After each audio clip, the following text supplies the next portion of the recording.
Cette hebdo-édition du dimanche 18 février 2024, bien le bonjour à tous et merci d'être sur STV.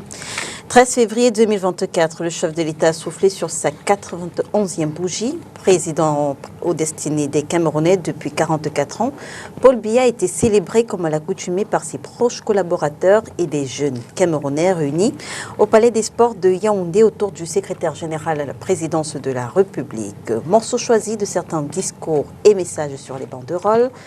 Joyeux anniversaire, Monsieur le Président, cher papa bien-aimé des jeunes. Vous pouvez compter sur le soutien massif des jeunes en 2025. Autre message, votre jeunesse est plus que jamais déterminée à vous accompagner. C'est le sujet d'entrée comme à tous les panélistes. Et après, l'Alliance pour le changement, coalition qui entend porter la candidature de Maurice Kamto à l'élection présidentielle de 2025. Une autre coalition d'acteurs politiques opposés au président Paul Biya est également en cours d'élaboration avec Olivier Billet à la manœuvre et son idée d'une transition politique. Mutualisation des forces, il a déjà rencontré Kabra Libi, Akere Mouna, Denis Emilia Tangana et bien d'autres acteurs politiques. Et pour sortir de cette émission, on parlera de ces deux lettres circulaires signées du ministre des Domaines, du Cadastre et des Affaires foncières qui réintègrent pleinement les autorités traditionnelles dans le processus d'immatriculation directe des terres relevant du domaine national. Signé le 9 février, cette décision à travers laquelle le certificat de droit coutumier et réhabilité prend effet dès le 1er mars.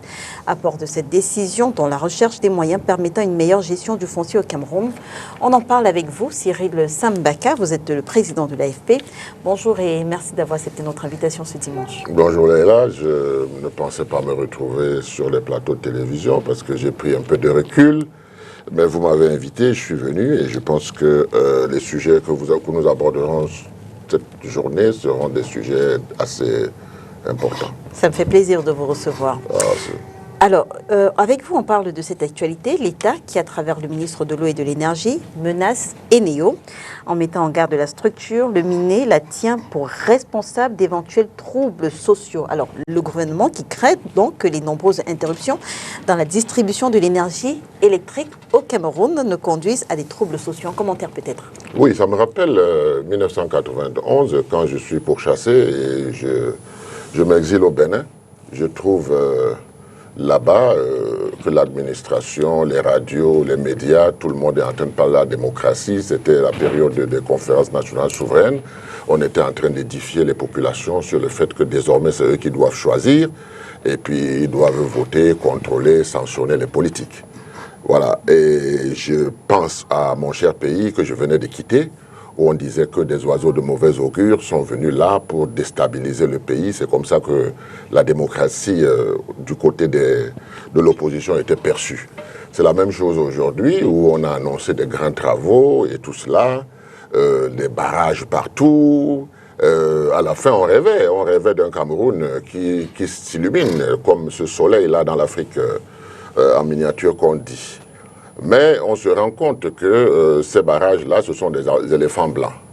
Alors aujourd'hui, les conséquences, on ne paye pas les fournisseurs, on ne fait pas ceci, on ne fait pas cela. Et puis subitement, quelqu'un se lève, il écrit, il dit à Eneo, vous serez tenu pour responsable si vous ne rétablissez. On ne claque pas du doigt pour qu'il y ait la lumière, on construit. C'est des choses qui se construisent. Donc si le pays a été défaillant à ce niveau-là, il faut peut-être se rendre compte et se poser la question de savoir pourquoi est-ce que nous en sommes là et qu'est-ce que nous pouvons faire pour corriger tout cela. La première chose, c'est d'abord de payer les factures. Ça, c'est la première chose. La deuxième chose, c'est de tenir donc Quand vous dites payer les factures, vous parlez de qui exactement? Des citoyens ou alors non, l'État camerounais ne paye pas les factures chez Eneo. Ça, c'est la première chose. La deuxième chose, c'est que Eneo lui-même est débordé parce que ce qu'il attend ne vient pas. Alors quand Eneo va leur dire que le transport de l'électricité ne s'est pas fait, et c'est vous qui avez la société de transport, c'est vous qui avez les barrages, moi je suis là seulement à la caisse pour encaisser et puis dispatcher l'électricité. Comment on peut donc tenir celui-là pour responsable alors qu'il ne produit rien? Vous voyez, c'est tellement contradictoire que les Camerounais aujourd'hui se posent la question de savoir, mais est-ce que ces gens qui prennent des initiatives comme ça savent que les Camerounais sont émancipés aujourd'hui. Les Camerounais sont allés à l'école, ils sont les plus instruits en Afrique, et les Camerounais savent ce qui se passe. Les Camerounais sont tout simplement muselés. Et ce qui manque au Cameroun, c'est d'enlever ce musulman. Vous voyez? Donc, moi, je dis, le ministre devait faire très, très attention quand il fait ce type de déclaration, parce que et déjà, Eneo nous a causé énormément de problèmes, parce que il y a eu, je ne sais pas si c'était un piratage ou quoi que ce soit, mais les Camerounais ne pouvaient pas accéder à l'électricité, étant entendu que les prépayés ne fonctionnaient pas pendant quelques jours et tout ça. Ça nous rappelle le port de Douala, quand Bolloré est parti, il y a eu aussi des dysfonctionnements comme ça. Ben, on a l'école polytechnique, pourquoi? Donc vous voyez, c'est tout ça qu'il faut remettre en cause pour dire que le gouvernement n'a pas fait son travail. Il ne peut pas chercher aujourd'hui des faux semblants pour indexer qui que ce soit. C'est sa responsabilité. Il faut donner l'électricité aux Camerounais. Il faut donner de l'eau aux Camerounais. Et qu'est-ce qu'on dira de l'eau? Et qu'est-ce qu'on dira de l'éducation? Et qu'est-ce qu'on dira de tout et de tout? C'est ça le problème du Cameroun aujourd'hui. Merci Cyril Sambaka d'être avec nous ce dimanche à côté de vous. Xavier Messé est journaliste, il est le directeur de publication du journal Le Calam. Il est également enseignant. Bonjour Monsieur Messé et merci d'avoir accepté notre invitation. Merci de m'avoir invité, il est là. Alors, première interview de Vladimir Poutine avec un journaliste occidental. Depuis le début du conflit entre la Russie et l'Ukraine, le président russe a accordé un entretien de 2 heures à Tucker Carlson, ancien de Fox News et proche de Donald Trump, dit la presse. Alors, quand on sait que le soutien américain est le plus important pour Kiev et que l'élection présidentielle américaine est prévue pour cette fin d'année, quel pourrait être le nouveau visage du conflit entre la Russie et l'Ukraine en termes notamment d'aide américaine à l'Ukraine si quelqu'un comme, on va dire, Donald Trump, par exemple, venait à être élu? Ben, je voulais d'abord vous remercier de me faire parler de la Russie. Parce que le discours auquel l'interview à laquelle vous faites allusion, vous avez vu constater que la presse camerounaise l'a ignoré pratiquement. On n'a pas vu sur les plateaux de télévision, on n'a pas vu des éditoriaux de la presse camerounaise, même s'il fallait exploiter le côté qui nous concerne, c'est-à-dire quand on parle de la mondialisation, la réorganisation, n'est-ce pas, de l'espace mondial politique, la géopolitique, l'Afrique ne sera pas du tout épargnée.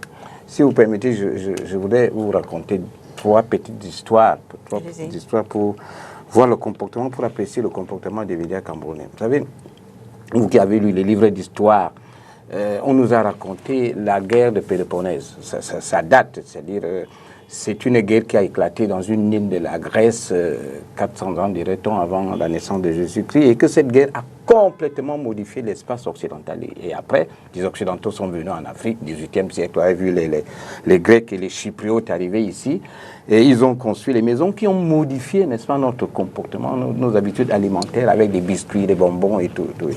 Bon, aujourd'hui, quand vous vous promenez dans les villes, les rues de Yaoundé et de Douala, vous voyez des immeubles avec des noms Mavromatis, Cléopas, ainsi de suite. Ça veut dire que cette guerre qui s'est passée très loin de nous, très loin de nous, nous influence aujourd'hui. Elle nous influence. On a l'impression parfois que les choses sont très lointaines et qu'elles ne nous concernent pas. Tout à côté de nous, vous voyez, la RDC est en guerre. Elle est en guerre avec le Rwanda. Pourquoi elle est en guerre? Elle est en guerre parce qu'en 1885, à Berlin, les pays occidentaux s'assoient, ils se partagent l'Afrique. Et depuis ce temps, les nouvelles autorités du Rwanda, depuis les années 60, disent qu'on a amputé le royaume du Rwanda de sa partie nord, c'est-à-dire sa partie occidentale. Ça signifie aujourd'hui le nord Kivu et le sud Kivu. Et ils passent outre, n'est-ce pas, cette règle africaine qui dit que l'intangibilité des frontières héritées de la colonisation, il ne faut pas y toucher. Mais le Rwanda n'en parle pas. Il est aujourd'hui en guerre. Ça veut dire quoi? Ça veut dire que si il n'y avait pas eu un espace de paysage de l'Afrique... Même si le président Paul Kagame ne reconnaît pas officiellement qu'il pourrait soutenir... Vous savez, le Rwanda, j'ai la chance de connaître parfaitement ce pays. Le M23, c'est quoi? Il y a eu le RDC Goma, tout ça s'est financé entièrement par les Américains en passant par le Rwanda. Donc, cette guerre-là, elle nous concerne, elle est pratiquement à nos portes. N'eût été l'intervention de Paul Biya en 1980, nous aurions été en guerre avec le Nigeria. Hein, parce qu'en 1913, l'Allemagne, la Grande-Bretagne et puis la France se sont divisés cette partie-là et de manière arbitraire, au point où Bakassi, à un moment donné, on a failli aller en guerre Fayal est en guerre contre le Nigeria. Bon, heureusement, en 2008, l'affaire est rentrée dans l'ordre. Qu'est-ce que je vais dire par là? Je vais dire que les Camerounais, dans leur comportement, ont souvent l'impression que ça se passe très loin de nos frontières et que ça ne nous concerne pas. Lorsque Poutine, aujourd'hui, qui contribue à modifier complètement la face du monde, nous avons l'impression que non, ce sont des affaires occidentales, ça touche les Américains, ça touche les Européens, ça ne nous concerne presque pas. Or, nous avons vu, depuis que cette guerre a éclaté entre la Russie et l'Ukraine, on a ressenti les coups ici. Le pétrole, les céréales, la farine, on a ressenti. Mais pour nous, c'est à 12 000 km, ça ne nous concerne pas. Alors c'est pour cela que moi j'ai été très surpris de constater que les médias camerounais, les politologues camerounais, qui sont sur les plateaux de télévision, je n'ai pas vu une analyse d'un politique, d'un géopolitique, d'un média à travers un éditorial qui est plus cette interview, qui est la première qui fait sensation dans le monde avec plus d'1 milliard de vues. C'est un événement mondial. Mais c'est passé comme si chez nous, ici, ça ne nous concernait pas. Or, il y a des aspects qui concernent l'Afrique. Ça ne concerne pas seulement que le conflit entre les États-Unis et la Russie. Ça nous touche. J'aurais aimé voir, n'est-ce pas, nos hommes politiques, nos géopoliticiens, nos médias, n'est-ce pas, exploiter cette interview-là pour voir la part qui concerne l'Afrique, en quoi cela peut concerner l'Afrique dans la répartition aujourd'hui de l'espace mondial. Bon, c'est pour ça que je vous remercie énormément de me permettre de parler de cela et d'évoquer, n'est-ce pas, cette attitude des médias camerounais et des hommes politiques en général, qui font que le Cameroun est un pays pratiquement isolé quand vous allez dans les conférences internationales. C'est à peine si les Camerounais prennent la parole. Lorsque les organisations internationales doivent choisir des lieux pour organiser des conférences internationales, c'est à peine si on parle du Cameroun. On n'en parle pas quand il s'agit de l'Afrique. On va penser au Kenya, on va penser au Sénégal, on va penser en Côte d'Ivoire, mais rarement le nom du Cameroun n'interviendra. Parce que nous sommes toujours absents. Même si le nom de Philemon hier... Mais ce sont des postes tournants. Oui. Que vous le voulez ou non, ça tombe sur vous. Ce n'est pas le résultat d'une diplomatie dynamique qui fait en sorte qu'à un moment donné, on puisse arracher, n'est-ce pas, des postes à l'international. Non. Quand vous regardez le système des Nations Unies, les postes gouvernementaux, vous pouvez me dire combien de Camerounais sont là? Tout le système des Nations Unies, le PNUD, tout ça, l'OMS, la FAO, dites-moi, il n'y en a pas. Tout simplement parce que les hommes politiques camerounais, appuyés par les médias camerounais, pensent que le Cameroun est un pays à part, qui vit à part. Plus on ne parle, moins on parle de nous, mieux on se porte. Vous comprenez? C'est pour cela que des grands moments internationaux, vous ne verrez pas le Cameroun briller. Vous ne verrez pas, vous n'entendez pas la voix du Cameroun. Prenez par exemple les grands médias internationaux qui font des revues de presse, les positions que les journaux africains de l'Ouest prennent sur des problèmes africains. Vous avez suivi les médias camerounais prendre des positions éditoriales sur des problèmes africains? Non, ça n'existe pas. Mais ce sont des postures qui, moi, ça me gêne. Ça me gêne énormément parce que ça contribue à isoler notre pays. Moins on parle de nous, mieux on se porte. Regardez nos aéroports. Combien d'avions atterrissent là par jour? Alors que dans d'autres cieux, vous voyez, c'est un défilé. Tous les 3 minutes, il y a un avion qui décolle. Tous les 3 minutes, il y a... Vous pouvez organiser un match de football dans l'aéroport de Douala ici. Parce que pendant 90 minutes, vous n'aurez pas un oiseau qui atterrit. Ce n'est pas normal. Donc, je pense qu'il n'est pas tard que nous puissions, à partir des hommes politiques, quand un événement comme celui-là, comme le discours, l'interview de Poutine se passe, il faut que les hommes politiques se prononcent, qu'ils analysent, que les médias camerounais s'engouffrent. Ils disent, il ne faut pas qu'ils pensent que moins on parle de nous, mieux on est, et on ne nous regarde pas. Pourtant, on nous regarde énormément. Allez, vous savez de quoi parlent les journaux camerounais? Les Liponce, Eto, Bobda. C'est des sujets comme ça qui passionnent. Et en même temps, on contribue à abrutir la population camerounaise parce que les médias ont une mission. C'est de former, d'informer aussi. Ce n'est pas seulement de parler des choses qui terre à terre vulgaires parfois. Merci Xavier Messier. Je rappelle que vous êtes également enseignant. Oui. Vous donnez des cours en journalisme Oui, notamment. ouais. Merci d'être avec nous ce dimanche face à vous.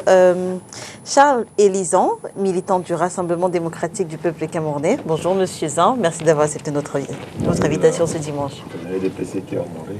J'invite à cette échange.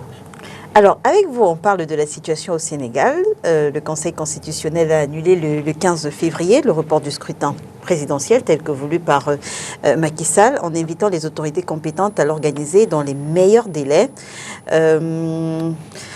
Alors, un Conseil constitutionnel qui, en dépit des pressions que pourrait exercer l'exécutif sur lui, qui parvient quand même à désavouer tout un chef de l'État et au passage l'Assemblée nationale. Qu'est-ce que ça vous inspire comme commentaire? C'est de la comédie. C'est la comédie. Oui. C'est-à-dire? Bon, vous savez, le sport de nos opposants au Cameroun, c'est de toujours faire les parallèles avec ce qui se passe ailleurs, mais sauf qu'ils ne veulent jamais imiter ce qui se fait là-bas. Je voudrais tout de même dire aux Camerounais qui m'écoutent aujourd'hui que, et surtout à nos opposants qui veulent toujours faire le parallèle, et je comprends votre question, que le principal homme politique du Sénégal est encore en prison aujourd'hui. Je souhaite quand même qu'on en parle. Est-ce que le Conseil constitutionnel, qui est doté de sages là-bas au Sénégal, qui a des rapports étroits avec la Cour suprême du Sénégal et qui, dans la constitutionnalité des lois, attribue cela au Sénégal, ne peut pas aussi regarder cette affaire-là? Qu'est-ce que Ousmane Sonko fait en prison? Pourquoi en un an, 2023, sur 365 jours, il a passé 300 jours en prison? Posons-nous les vraies questions, madame. Deuxième chose, lorsque le Conseil constitutionnel du Sénégal demande... Enfin, il faut analyser la décision du Conseil constitutionnel. Il a annulé le décret du chef de l'État reportant les élections pour lui demander d'organiser dans les plus brefs délais les élections. Mais Macky Sall est donc, d'après la Constitution sénégalaise, celui qui peut organiser les élections. Il va donc l'organiser quand? Et il a répondu, vous avez vu sa note, par le secrétaire général de la présidence sénégalaise, où il répond au Conseil constitutionnel: nous avons pris note de votre décision, nous ferons parvenir à temps opportun le calendrier de descente, de tout, pour que les élections soient bien organisées. Elle sera donc organisée quand? En de temps, il gagne du temps. Certainement pas après avril. Ce qui est sûr, c'est que ça va se passer avant la date prévue par la Constitution sénégalaise. Ce qui est Je ne sûr. dis pas après avril, parce que si le président sénégalais voulait notamment reporter l'élection, c'était proroger son mandat qui est censé s'achever en avril. Donc Mais maintenant, sauf que- l'élection, c'est vrai que le Conseil constitutionnel n'a pas donné de date Voilà. précise pour l'organisation de l'élection. Nous sommes d'accord. Toujours est-il que l'intention du président sénégalais, qui était de proroger son mandat, tombe à l'eau. Qu'est-ce que ça fait, madame? Je tiens à vous rappeler que il fait par exemple comme Alassane Ouattara en Côte d'Ivoire. Dans cette même émission, il y a 4 ans, vous nous avez appelé pour qu'on parle de la décision de ces deux chefs d'État de respecter la limitation du mandat présidentiel. Vous voulez que vous sortez les vidéos où après ils ont dit que au vu des, nous allons plutôt revoir nos positions. Vous voulez qu'on parle aussi d'Achille Talon? Non. Et c'est ça le problème au Cameroun. Je vais un peu rejoindre le grand frère Javé Messier, où il dit que lorsqu'il faut poser les vraies questions, on n'organise pas des débats dessus, mais on organise des débats périphériques parce qu'on veut faire passer certains messages. Non, moi j'estime que si le Conseil constitutionnel sénégalais avait voulu frapper, il aurait donné la date exacte de prise des élections. Point barre. On s'arrête là. Mais on lui donne encore la latitude d'organiser quand il estime qu'il peut organiser, encore que la Constitution est au-dessus des lois, madame. Et qui organise les élections au Sénégal? C'est le président de la République. Point barre. C'est-à-dire, je souhaite quand même que lorsque le Conseil constitutionnel va s'asseoir pour dire, on aurait dû lui dire, organisez à cette date. Maintenant, pour terminer, Oui. qu'est-ce qu'on fait d'Ousmane Sonko? Qui est aujourd'hui détenu, qui lundi voit son inéligibilité être actée par la justice, mercredi débouté par une instance supérieure, jeudi cassé et revenu, actuellement il n'est pas éligible. Ça fait 1 semaine, il n'y a pas d'internet au Sénégal. Ça fait 2 semaines, les gens ne circulent pas sur le couvre-feu à Dakar. C'est ça qu'il faut dire aux gens, parce qu'il y a les émeutes. Oui, mais moi j'ai échangé avec des journalistes. Oui. J'ai échangé avec des journalistes sénégalais Oui. au cours de la semaine qui s'est achevée et qui sont installés au Sénégal. Et Non, vous dites que ça fait une semaine, il n'y a pas Internet. Mais madame, c'est pourquoi quand on utilise Internet comme ça, c'est même pas avoir les camtels. Il y a plus. L'institution officielle qui est le ministère de l'Intérieur au Sénégal a coupé Internet. Mais vous pouvez avoir Internet par d'autres canaux. Vous le savez très bien.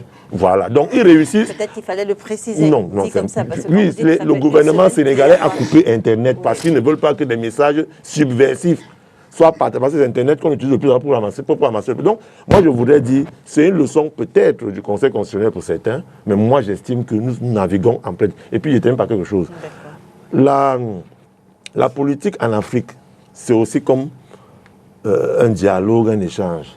Lorsque Macky Sall prend sur lui la décision de reporter les élections, il les reporte parce que son poulet n'est pas prêt. Ça, c'est ce qu'il faut dire. Son poulet n'est pas prêt. Parce qu'au vu de la tenue de la réunion du parti politique de son poulet, lui, donc, qui est son représentant, ils ont estimé que la marge de manœuvre pour organiser les élections, l'opposition, telle qu'elle est réunie comme elle est là, va remporter. Donc, il faut donc accélérer l'emprisonnement d'Ousmane Sonko et reporter entre-temps l'élection pour gagner en temps. Ça, c'est un côté. De l'autre côté, mais Macky Sall n'avait pas à le faire sans avoir eu à consulter les sages du Conseil constitutionnel. C'est aussi simple que ça. Ça veut dire qu'à ce qui me concerne, ils sont encore à l'école du sage. Et on va parler du sage tout à l'heure. D'accord. J'imagine que Cyril Sambaka et Xavier, mais c'est bon vouloir dire quelque chose sur le sujet. Mais avant, je peux aussi dire quelque chose sur l'énergie et tout, mais je n'ai pas dit. Mais avant, je vais présenter Emmanuel Kounié, militant du mouvement pour la renaissance du Cameroun, économiste. Bonjour, Monsieur Kounié, et merci d'avoir accepté notre invitation ce matin. Bonjour, Madame Léla. Bonjour à mes copanélistes et bonjour surtout à mes camarades qui sont encore en route.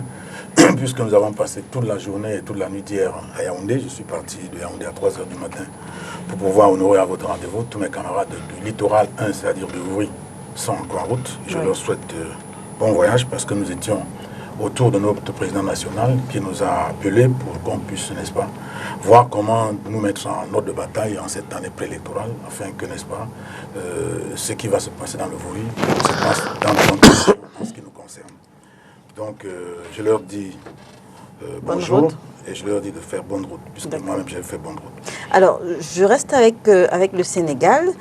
Est-ce une leçon que le Conseil constitutionnel sénégalais donne aux institutions des autres pays? Non, le Conseil constitutionnel du Sénégal fait son travail. Le Conseil constitutionnel est là pour la constitutionnalité des actes administratifs et des lois. C'est-à-dire que si vous posez un acte qui est anticonstitutionnel, elle vous dit que l'acte ne peut pas être valable, être validé. C'est tout. Le Conseil constitutionnel ne convoque pas le corps électoral.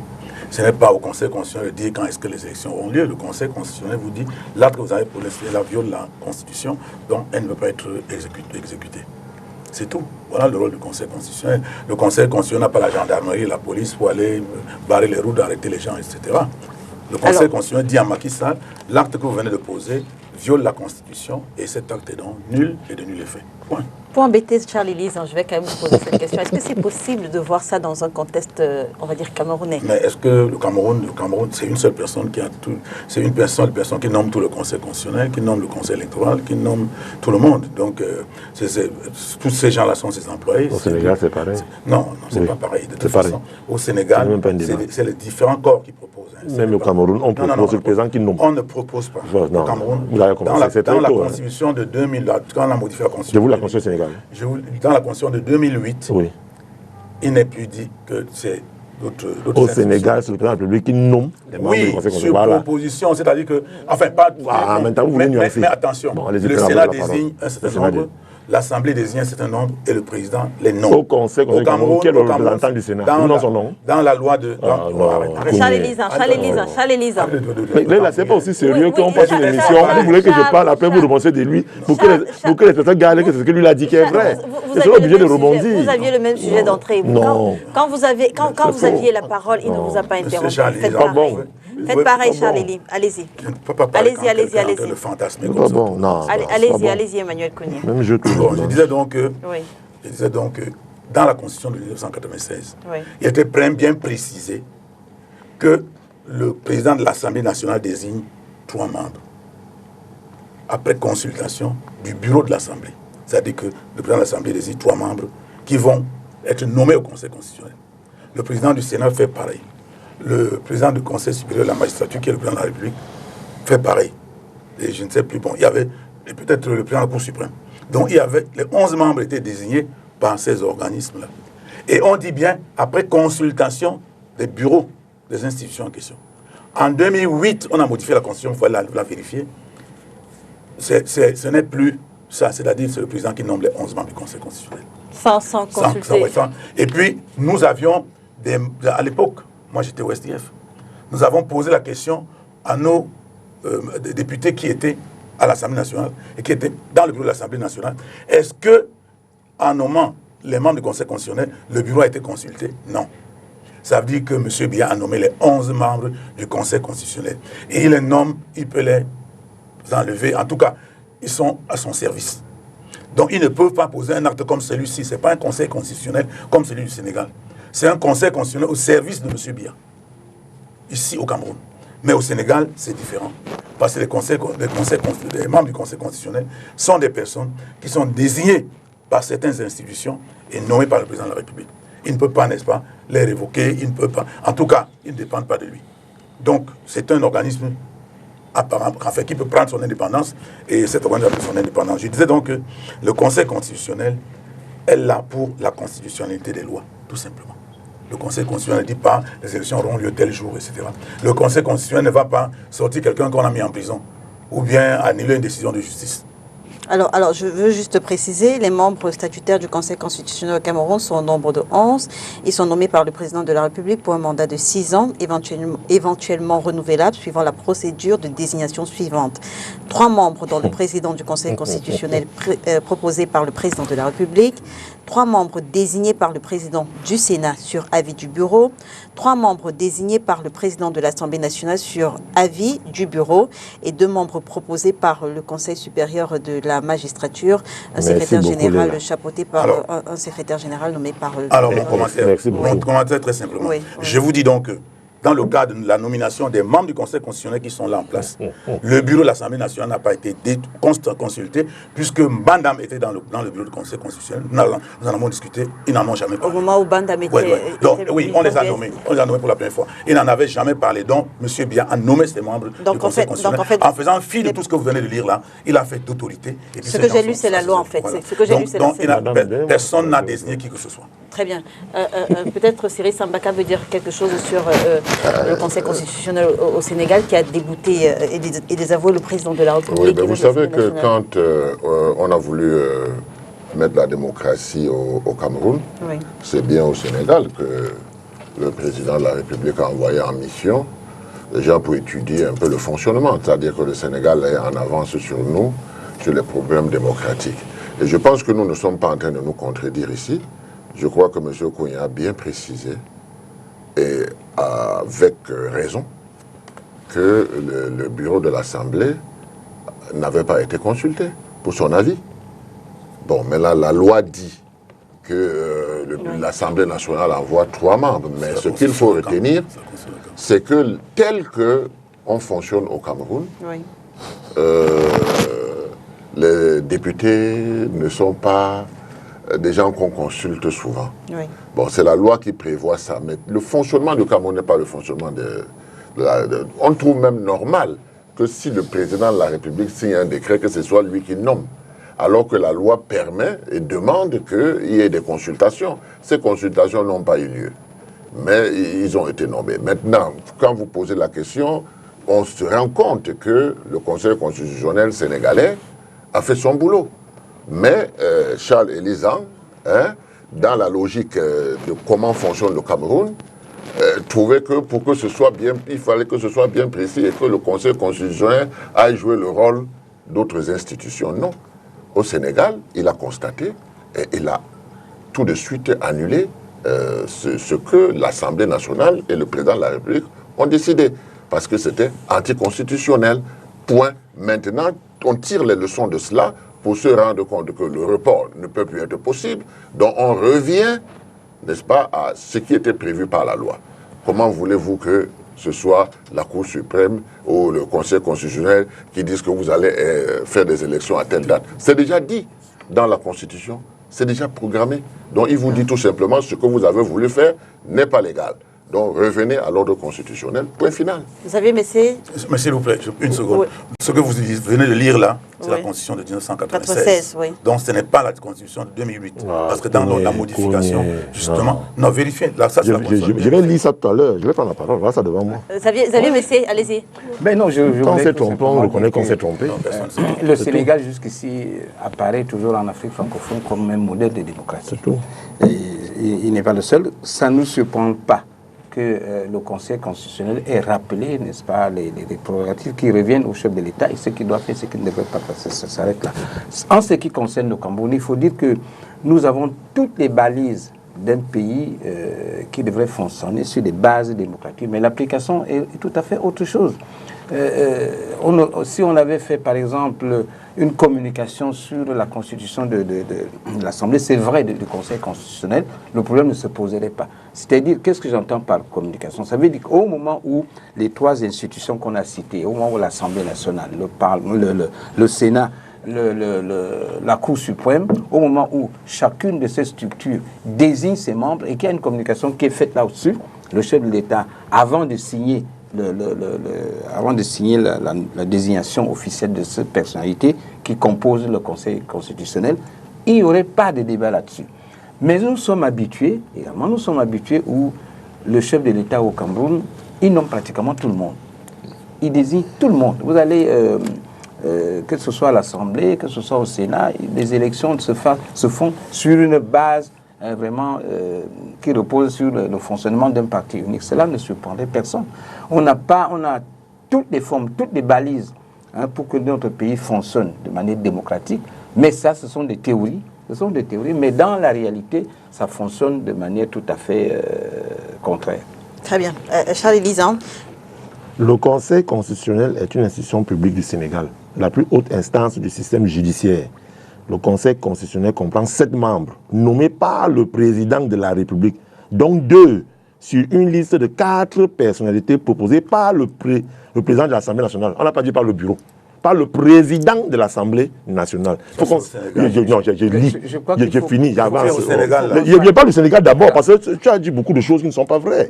Non, laissez-moi parler. Mais Charles, j'ai la constitution révisée de 2008 là. Voilà, lisez. Donc, alors Charles et Lisa, sans vouloir vous couper, le Conseil constitutionnel comprend, c'est l'article 51, alinéa 1, le Conseil constitutionnel comprend 11 membres désignés pour un mandat de 9 ans, non renouvelable.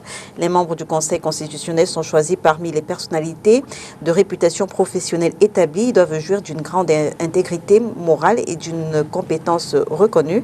Les membres du Conseil constitutionnel sont nommés par le président de la République et désignés de la manière suivante. 3, dont le président du Conseil par le président de la République. 3, par le président de l'Assemblée nationale après avis du bureau. 3, par le président du Sénat après avis du bureau. 2, par le Conseil supérieur de la magistrature. Voilà. Merci beaucoup. Je n'ai pas fini, monsieur. Donc il n'y a pas eu... Non, Kounié va vous répondre. Ça, c'est ce que dit la loi. C'est ce que dit la loi. Je pense que monsieur Kounié parle de la pratique. Non, il n'a pas qualité de la pratique. Il faut qu'on arrête les gens de parler. C'est faux. Il n'est pas ici pour dire que c'est vrai ou faux. Je peux aussi parler des autres membres du bureau qui disent au contraire. Bon, madame Léla, on est ici dans cette émission pour que les Camerounais qui nous écoutent comprennent de quoi il s'agit. Oui. La moindre des choses voudrait que quand on atteint l'âge du Kounion, qu'on reconnaisse qu'on s'est trompé et on avance. Il a voulu faire comme d'habitude des raccourcis pour appuyer le Cameroun et agencer le... Pour le Sénégal que j'ai lu, j'allais lire l'article 51 dont vous parlez, vous avez lu, merci beaucoup. C'est bon d'être ce journaliste qui regarde et dit la vérité. Pour dire qu'au Sénégal, c'est le président de l'Assemblée seul. Le président de l'Assemblée seul qui propose. Seul. Bon, maintenant, vous avez lu pour le Cameroun. Je voudrais dire à M. Kounié que lorsqu'on demande qu'il y ait avis du bureau du Sénat, tout part du nombre de la majorité qui compose le bureau du Sénat. Laissez-moi... On dit après consultation, c'est-à-dire qu'on consulte... Laissez-moi parler. Mais je n'ai pas fini. Non, tu dis n'importe quoi. Ah ok, nous sommes avançons. C'est la honte.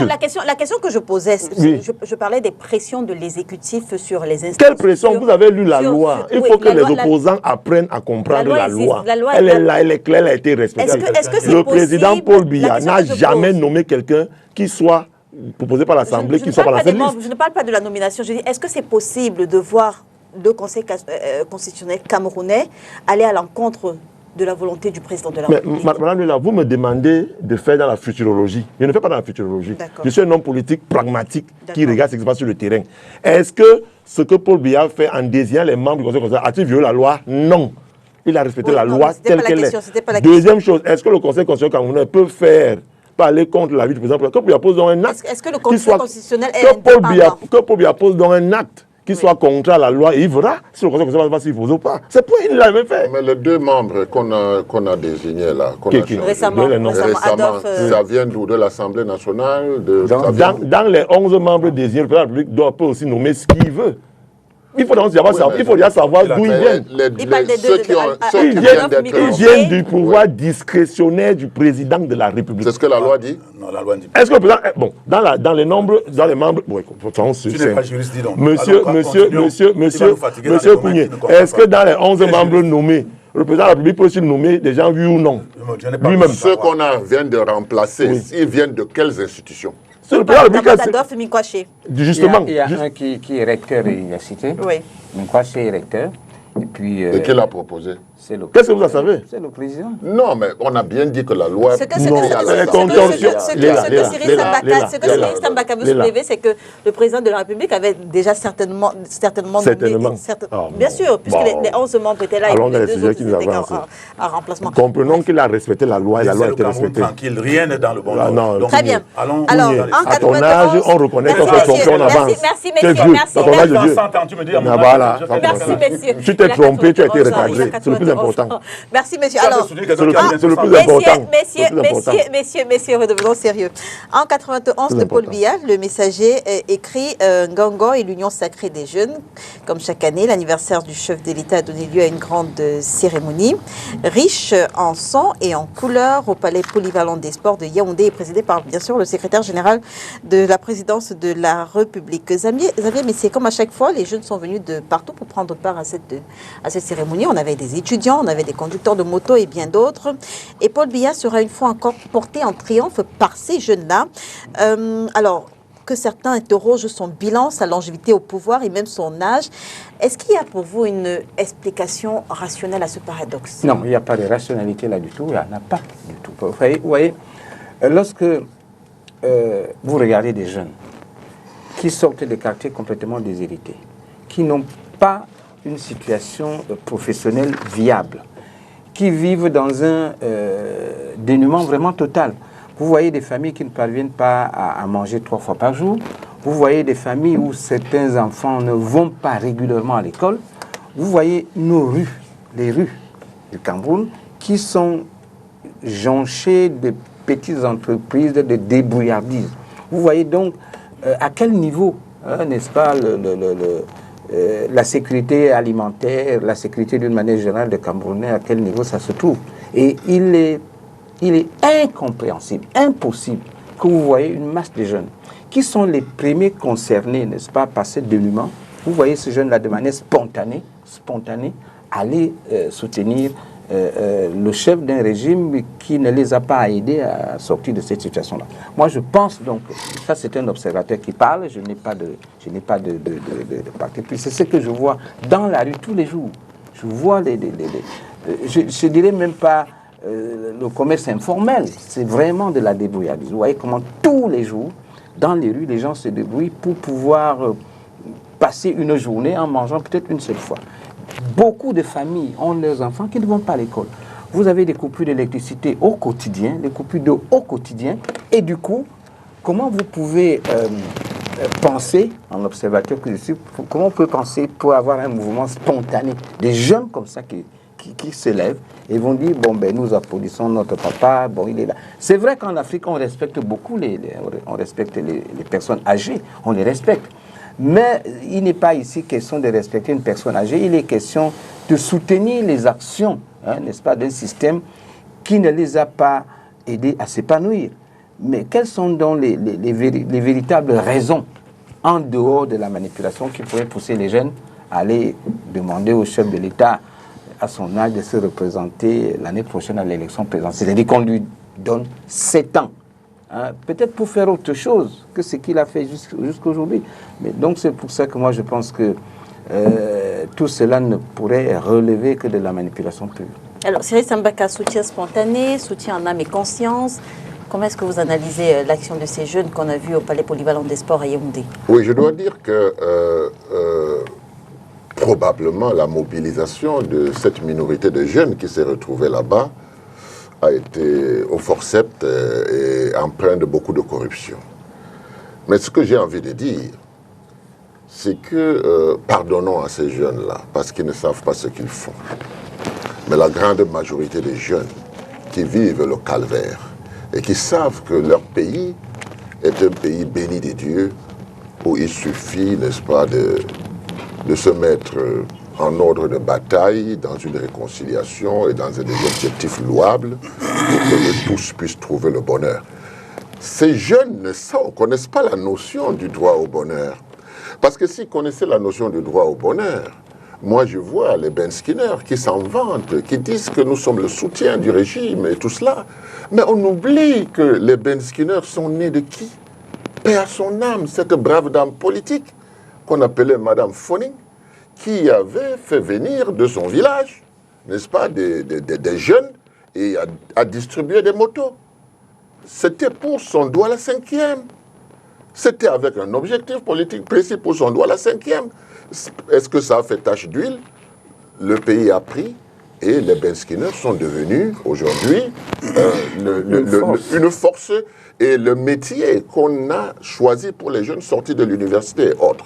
Mais qu'est-ce que nous constatons? Le métier qu'on a choisi pour les jeunes sortis de l'université. Oui. Alors moi, je prends le train, je prends les bus, je vais dans les marchés, je discute avec les Camerounais. Mais mon petit frère Elim Biloba a failli être assassiné. C'était quoi? C'était pas les Ben Skin. Il est sorti de chez lui pour aller à une émission à Yaoundé. Mais les Ben Skin l'ont attaqué. Alors moi, je vois plutôt une terreur. Parce que je tiens quand même une affaire, j'ai des employés. Mais tous ont déjà été agressés sur le Ben Skin. Tous. Est-ce que c'est un exemple, cela? Parce que quand on fait dire au chef de l'État qu'il a créé 12 000 emplois et qu'il y a 24 000 employés, on parle du Ben Skin. C'est ça le Ben Skin, c'est ça l'avenir du Cameroun.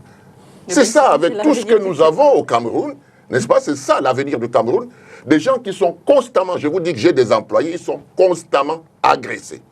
Le Ben Skin, c'est un danger. Il faut d'abord épurer cela. Mais pourquoi est-ce qu'on trouve cela? Parce que le Ben Skin est interdit à Bonapriso. Le Ben Skin est interdit à Bonanjo. Mais quand il s'agit des Ben Skinner qui doivent aller remettre au gouverneur une lettre pour le président de la République, la voie leur est ouverte.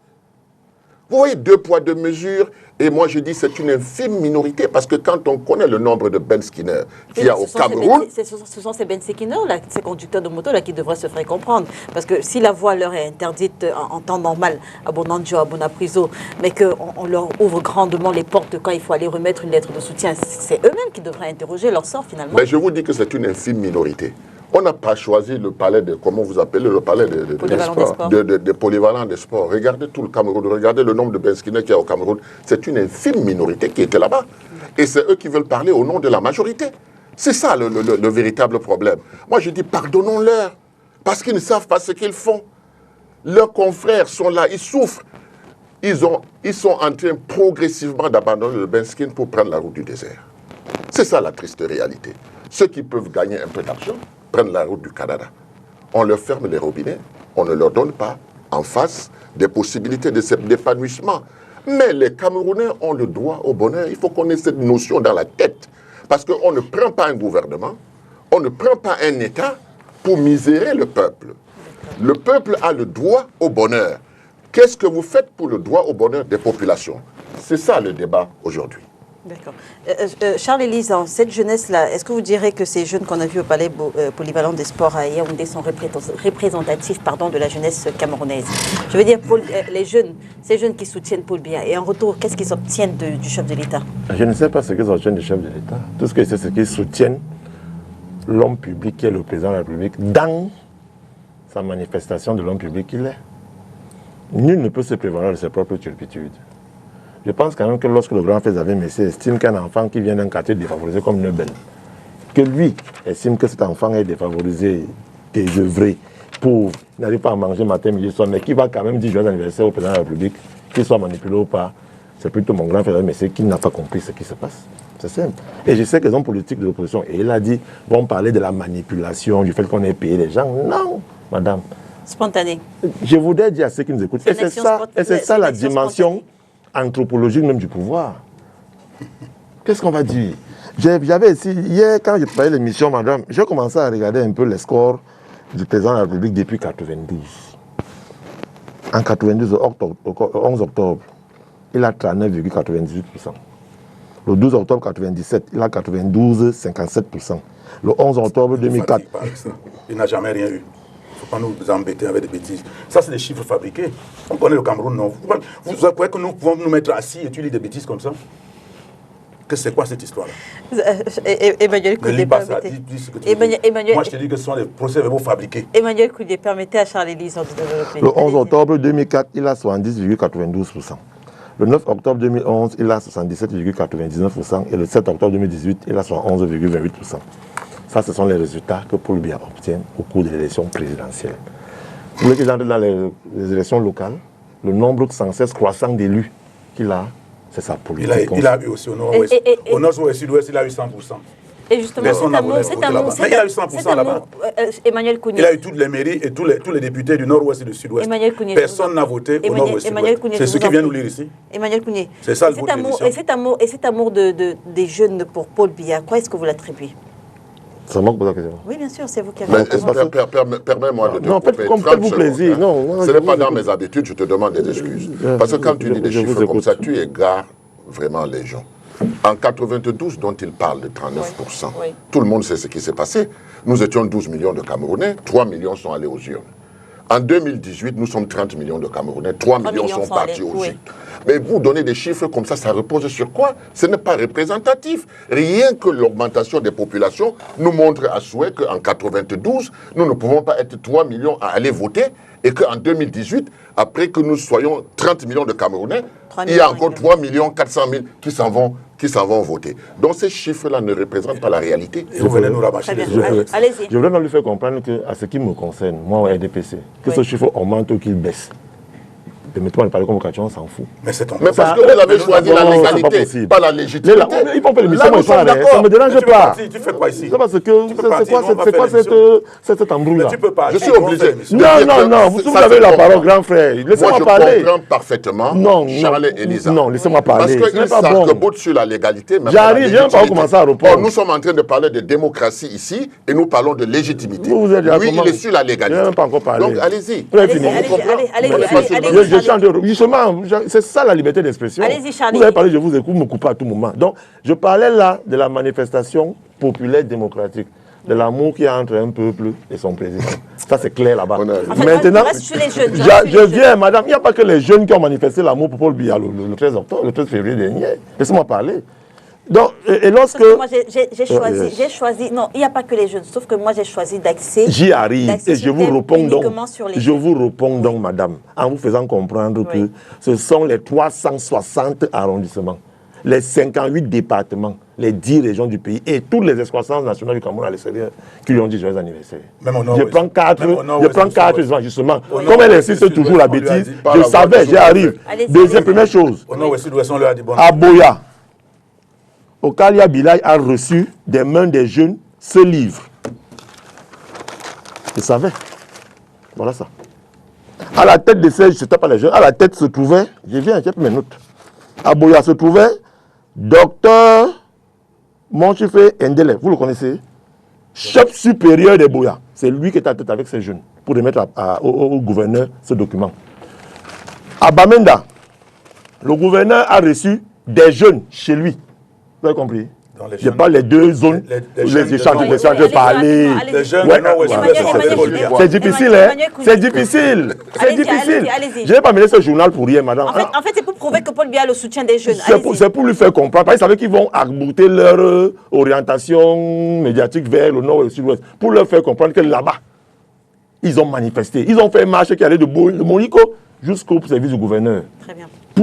C'est-à-dire, pour dire au président de la République que ce que vous mettez en place comme mesure de sécurité, ça nous plaît.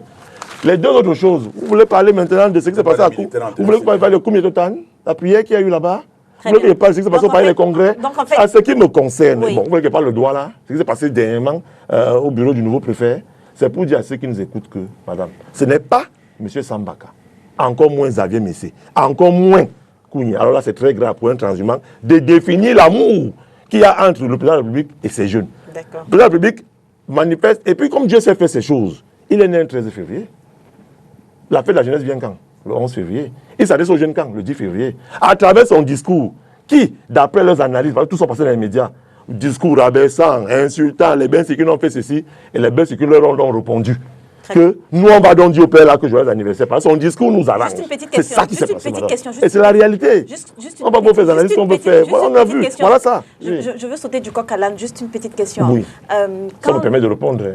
Oui, non, allez-y. Parce qu'on me taper ce plat. Non, non, Oui, non. allez-y, madame. Alors, quand le chef de l'État, quand la page officielle, le Facebook du chef de l'État est mise à contribution pour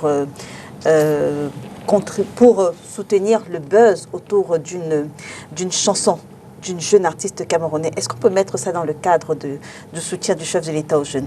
Vous savez de quoi je parle? Je ne sais pas. La page officielle du président de la République sur Facebook, Oui. qui a été utilisée pour promouvoir un buzz autour de la sortie d'une chanson d'une jeune camerounaise, Laquelle? Indira, Oui. à un moment donné. Oui. Est-ce qu'on peut mettre ça dans le soutien que le chef de l'État apporte aux jeunes? Mais le président de la République, vous savez, c'est quelqu'un dont... Et c'est le grand docteur Adamou Damdjoura qui le disait par son âme, très grand homme politique. La première erreur des hommes politiques dans ce Cameroun, c'est qu'ils ne connaissent même pas Paul Biya. Ils veulent l'analyser à travers les réseaux sociaux, à travers les choses qu'ils pensent. Je parle de ce C'est cas pour ça précis. que je réponds. C'est Oui. pour ça que ce monsieur avait un respect énorme pour Dr Adamou Damdjoura. Je sais que vous êtes en train de mettre vos idées en Non, place. non, il dit ce qui est vrai. Allez-y, Parce sur la que quand question, vous, sur quand la vous question. lisez, et je leur demande de lire, quand vous lisez le dernier livre de Laurent Gbagbo, Pour la vérité et la justice, lorsqu'il parle de Paul Biya, on n'a pas les larmes aux yeux. Lorsqu'il vous fait comprendre qu'il a passé autant d'années en prison, aucun chef d'État ne prenait ses coups de fil, sauf Paul Biya. Sauf Paul Biya, qui a payé les honoraires des avocats. Ça ne vous dit rien? Lorsque Kagame vous dit que Paul Biya, Elisa, ça c'est pas ne la vous dit question rien. que j'ai posée. Et je n'étais même pas là pour faire comprendre que justement Paul Biya promeut. C'est en réponse. Oui, Paul Biya promeut. C'est en réponse aux chansons. Indira Les fait, buzz, les dans, buzz. Indira fait dans quel style musical? Paul Biya promeut. Il dit, le non, buzz. mais je suis en train de vous dire, Paul Biya promeut un certain style de musique. Indira fait dans la liturgie, dans le gospel. Paul Biya demande donc à ceux qui font dans la musique que laissez les sangs caleçons, laissez le sexe, Mais pourquoi après le post a été effacé, le commentaire a été effacé? Mais qu'est-ce que vous en savez? Ben si, il a été effacé. Non. Parce qu'ils Ben ont si, fait la il a été, beaucoup si, d'acteurs. il a été C'est parce que effacé, justement Charles. les gens comme vous, les médias et certains hommes politiques, ont estimé que le président de la République n'a pas fait la promotion du gospel, il a plutôt fait la promotion de sa nièce, qui serait la fille d'un de ses plus proches collaborateurs qu'on appelle Oza Babouki. Et c'est pour ça qu'on a les Non, au non, Cameroun. non, non, Où est le problème? Charles Elisa, peut-être. Vous et moi, monsieur Charles Samaka, vous et Elisa. moi avons un rapport. vous Remise savez en très bien. contexte, remise en Où- contexte. je laisse Charles moi- Elisa, non, non, Charles Elisa, Le remise problème, en- c'est que quand il parle, vous ne l'écoutez Non, non, pas. non, Vous me coupez tout de suite. remise en contexte. Oui, allons-y. Remise en contexte. Alors, la jeune artiste fait savoir sur la toile qu'elle se marie. Et le chef de l'État, le compte officiel du chef de l'État est utilisé pour féliciter la jeune artiste pour son union, pour son mariage. Sachant pertinemment qu'il ne s'agissait pas d'un mariage, mais de la sortie d'un nouveau clip. Où est le problème? Donc, la page du chef de l'État peut être utilisée Le pour chef de contribuer au l'État buzz. a Oui. dit, nous sommes le continent. C'est vous seul qui avez le secret. D'accord. Donc Paul Très Biya bien. s'adresse à ces jeunes. En fait, Il très les comprend. rapidement, très rapidement, je voudrais dire que j'ai suivi. Non, je t'ai suivi, tu es mon fils. Oui. Je t'ai suivi.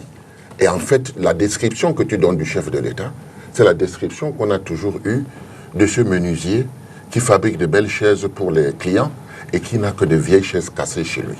C'est un peu ça, parce que le dysfonctionnement qu'on a dans ce pays ne peut pas nous permettre de dire Il y a un que dysfonctionnement. les choses marchent bien. Il y a un dysfonctionnement. Donc si le chef de l'État a la puissance pour l'extérieur, on lui reconnaît cela. La diversité que nous avons aujourd'hui, l'Union soviétique, partout, on entre, le Cameroun entre, on applaudit. Mais seulement, qu'est-ce qui se passe à l'intérieur du Cameroun? Qu'est-ce qui se passe? C'est le vieux menuisier qui fabrique des chaises Très pour bien. l'extérieur et qui a des chaises cachées chez lui. Alors, Emmanuel Kouni avant Xavier Messé, hein, c'était Bon, donc une journée. je voudrais dire par rapport à ce sujet, je voudrais dire concernant ce sujet que M. Sambaka dit quelque chose. La notion du droit au bonheur. Les jeunes, tous ces jeunes-là, sont pratiquement tous nés après 82, pour la plupart. La notion du droit au bonheur, le Cameroun n'était pas comme ça. Le Cameroun, Xavier Messé a dit que les Camerounais ne sont pas dans les organismes internationaux. C'est vrai. C'est faux. Beaucoup de... Attendez. Je vais vous dire les noms des Camerounais dans ces organismes. Oui, Ils sont entrés par eux-mêmes. Attendez, ils y sont On même. n'entre pas dans un organisme international par lui-même. L'État, vous adoube. Charles Elie. Ils y sont même.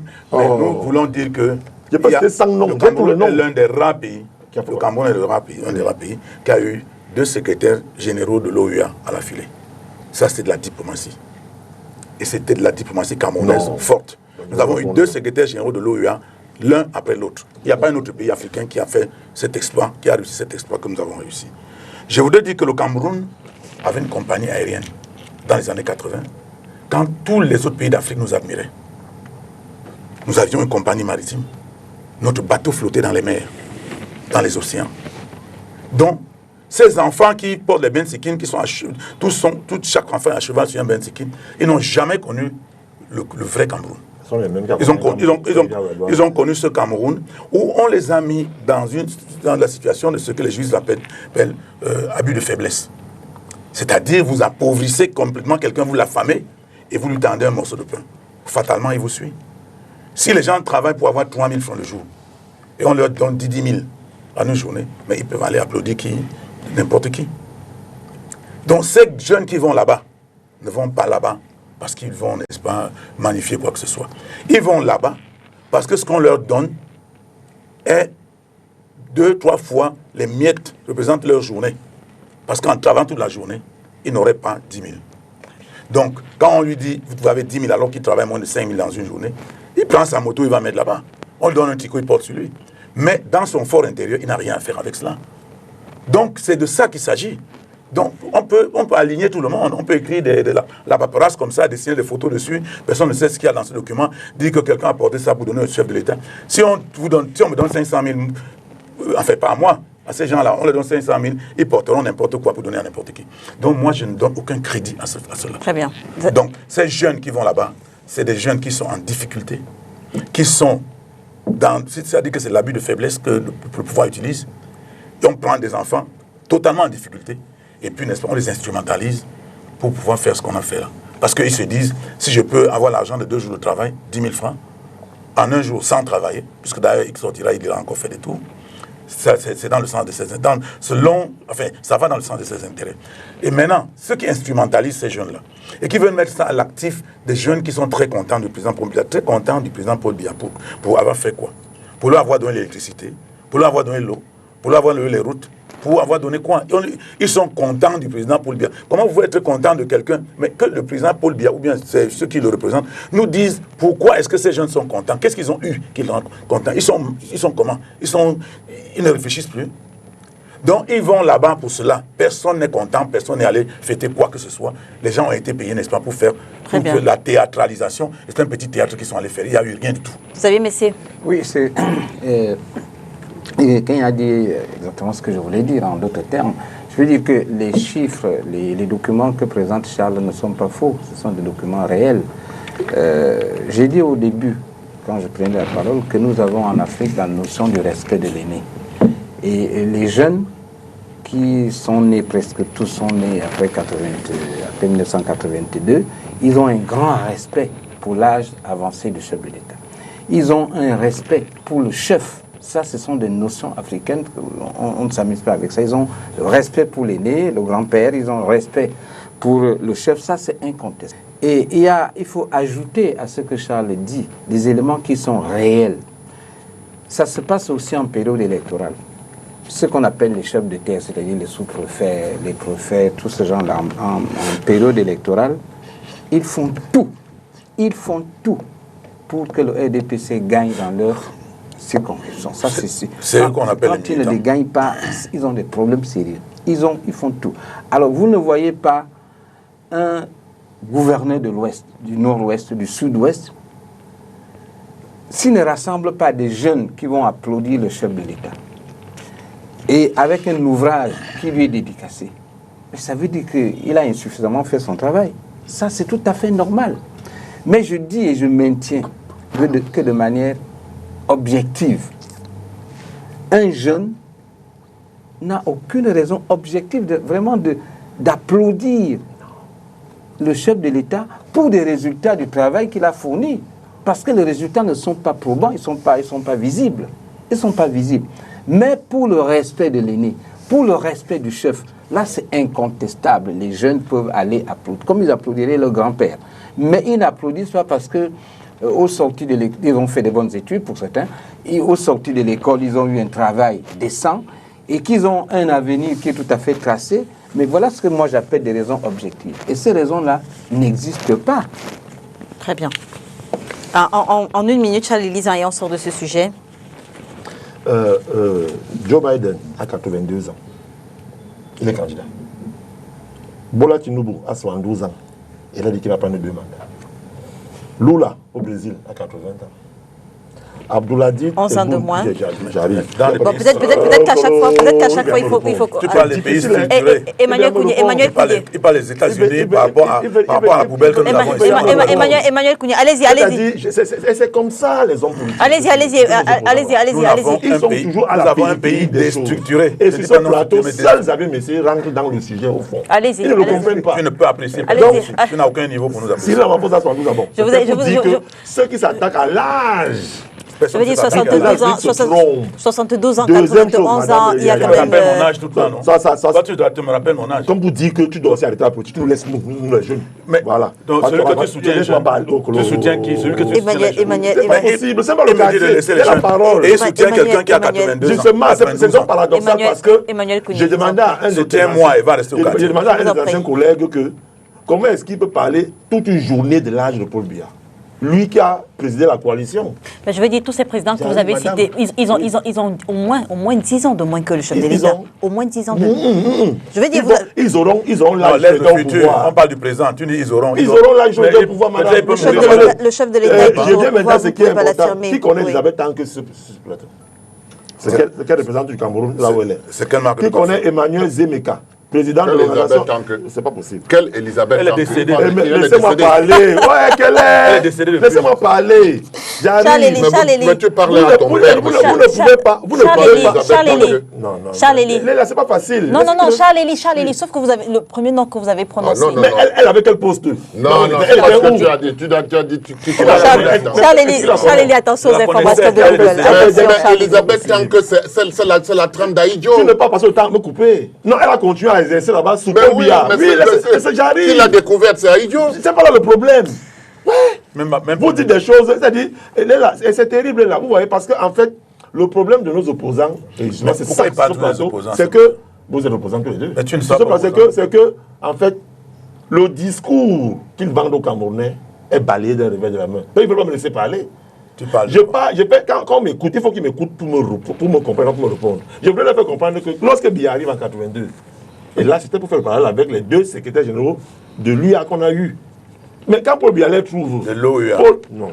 De l'OUA. Calmez-vous. Ouais, on est à l'UA maintenant. Oui, mais il n'y avait pas À l'UA. l'époque, c'était l'OUA. C'est pas possible. Pourquoi tu veux parler? C'est quoi le problème? Charles-Élie. Non, qui me laisse parler. Fais la position de plateau. Qui me laisse parler. Non, arrête de Donc, te lorsque Biya arrive en 82, il les trouve, il les reconduit à des postes plus internationaux que ça. Troisième chose que je vais dire, à l'époque, monsieur Xavier Messier, j'aurais aimé que vous dites cela.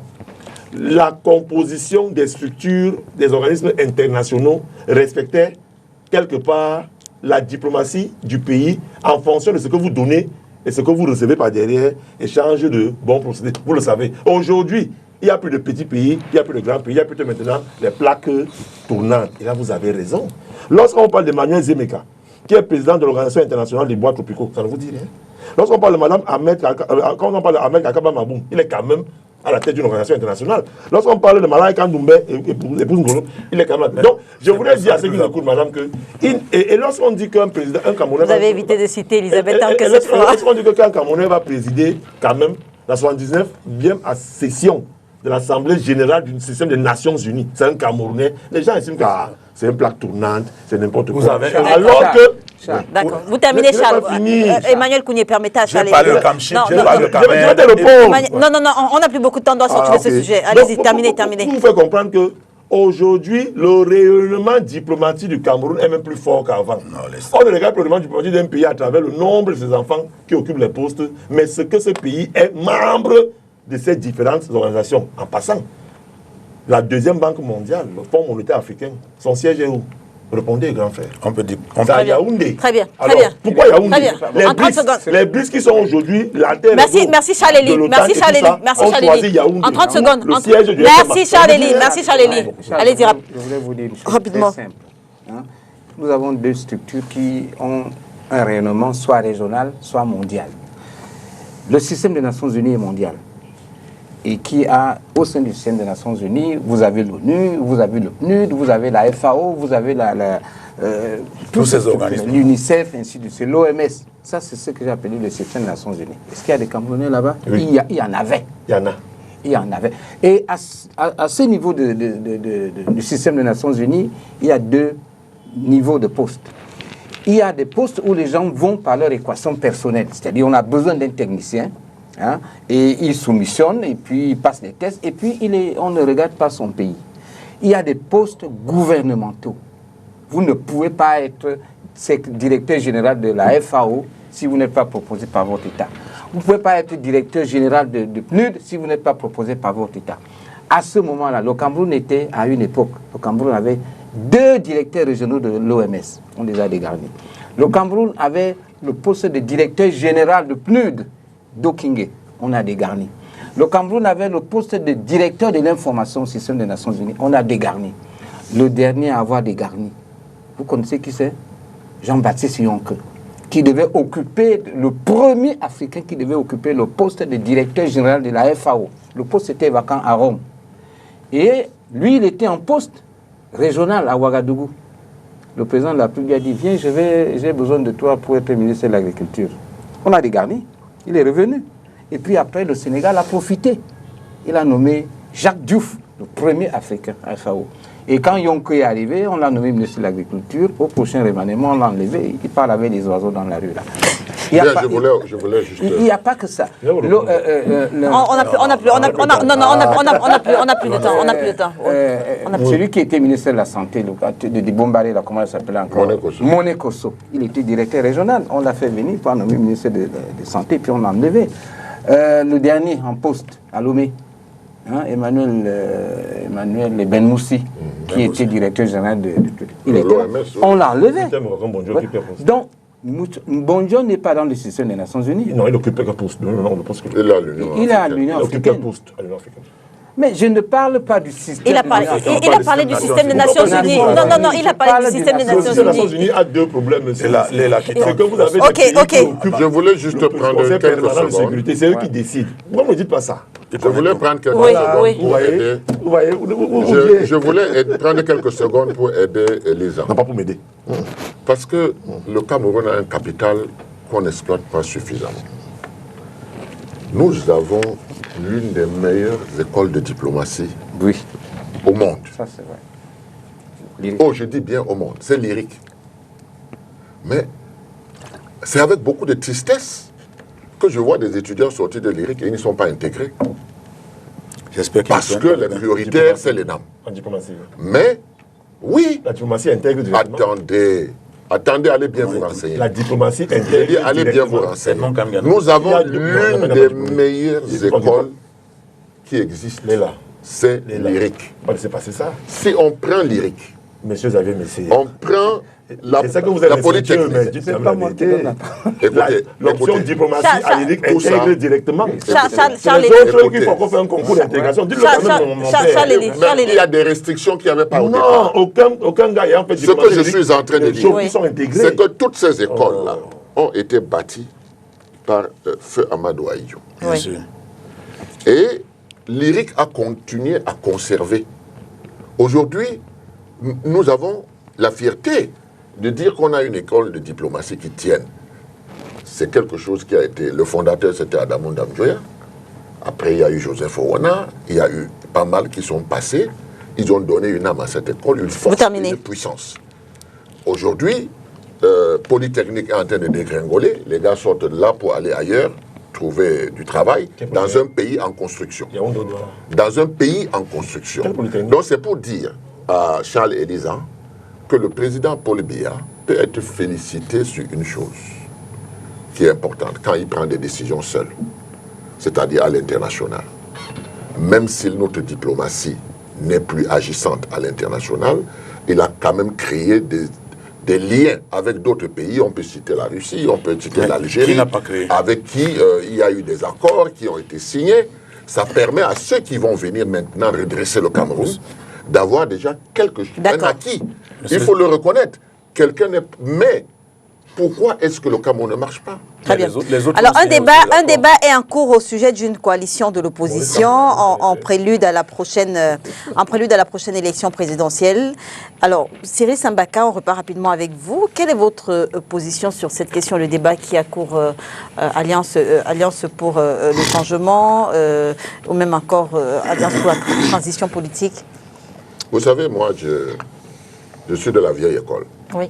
C'est-à-dire celle qui a commencé dans les années 90 et qui a suivi pas à pas les problèmes de l'opposition, les déboires, les manquements, les erreurs, les bonnes choses que l'opposition camerounaise a connues. Aujourd'hui, on veut nous ramener à une histoire pour cogner la tête des opposants. Qui veut vous ramener? Ceux qui gouvernent. D'accord. Et qui animent ce débat. Mais je veux dire ce n'est pas Jean-Michel Nichet, ce n'est pas celui il ne faut qui pas gouverne. faire de plateforme. Ou Non, Olivier moi Billy, je ce suis n'est pas pour celui les qui dit- plateformes. Oui, Je suis pour les plateformes même s'il y en a 1000. d'accord. Toujours est-il dit que quand il y a les plateformes, c'est déjà des éléments de regroupement. Et à travers ces éléments de regroupement, on peut coaliser et avoir un grand regroupement et trouver une solution aux problèmes que nous avons. Mais je suis prudent. Moi, je suis de l'opposition unie et solidaire. Depuis 2 ans, nous travaillons sur l'alternative. Mais c'est en silence. Ce n'est pas... Moi, étant donné que je suis pour, n'est-ce pas, les plateformes, nous, on travaille pour l'alternative. Vous comprenez? Donc, on a pensé que ce pays est complètement cadenassé et pendant 30 ans, on a tout cadenassé. Si nous continuons à aller sur les règles strictes là, alternance, une équipe change une équipe, ça ne va pas résoudre le problème du Cameroun. Parce que le problème du Cameroun est aujourd'hui général. Nous avons des problèmes au niveau de tous les secteurs. Nous avons des problèmes pour notre éducation, nous avons des problèmes pour notre administration, nous avons des problèmes pour notre agriculture, pour notre économie. 60 ans après les indépendances, quel est le bilan que nous pouvons faire? Est-ce que la politique néocoloniale que nous avons mise en place au Cameroun, dont on a hérité, produit des fruits à la mesure du potentiel? Nous disons tout de suite non. Parce qu'aujourd'hui, le rêve d'un jeune Camerounais, c'est d'être Benskin. Aujourd'hui, le rêve d'un jeune Camerounais, c'est d'aller à l'étranger. Mais on peut, comme quelqu'un disait, capitaliser tout cela. C'est-à-dire que si nous choisissons que parce que le Cameroun a des cerveaux, nous les formons et nous les vendons à l'extérieur, c'est aussi une économie. Aujourd'hui, nous voyons des enseignes partout. On est en train d'étouffer, n'est-ce pas, notre petit commerce. Au point où, aujourd'hui, manger au Cameroun est devenu un danger.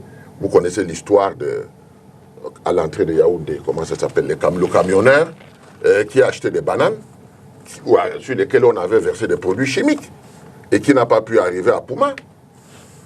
Donc on connaît tout cela. Les gens sont arrivés à une extrême où même le poisson, la viande, on y verse du formol. C'est très grave ce qui se passe au Cameroun. Je ne sais pas si les gens s'en rendent compte. Donc moi j'ai dit, les plateformes de l'opposition, c'est déjà on appelle ça le préalable, des regroupements préalables. Maintenant, qu'est-ce qu'on met dans le programme? C'est ça la question que vous posez. C'est ça la question fondamentale. Et je vous dis que depuis 2 ans, nous travaillons sur l'alternative.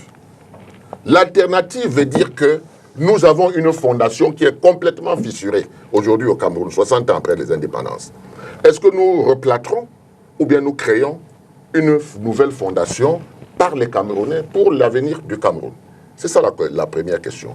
Maintenant, si nous l'avons fait, est-ce que OTS, tout ça là, qu'est-ce qu'ils revendiquent?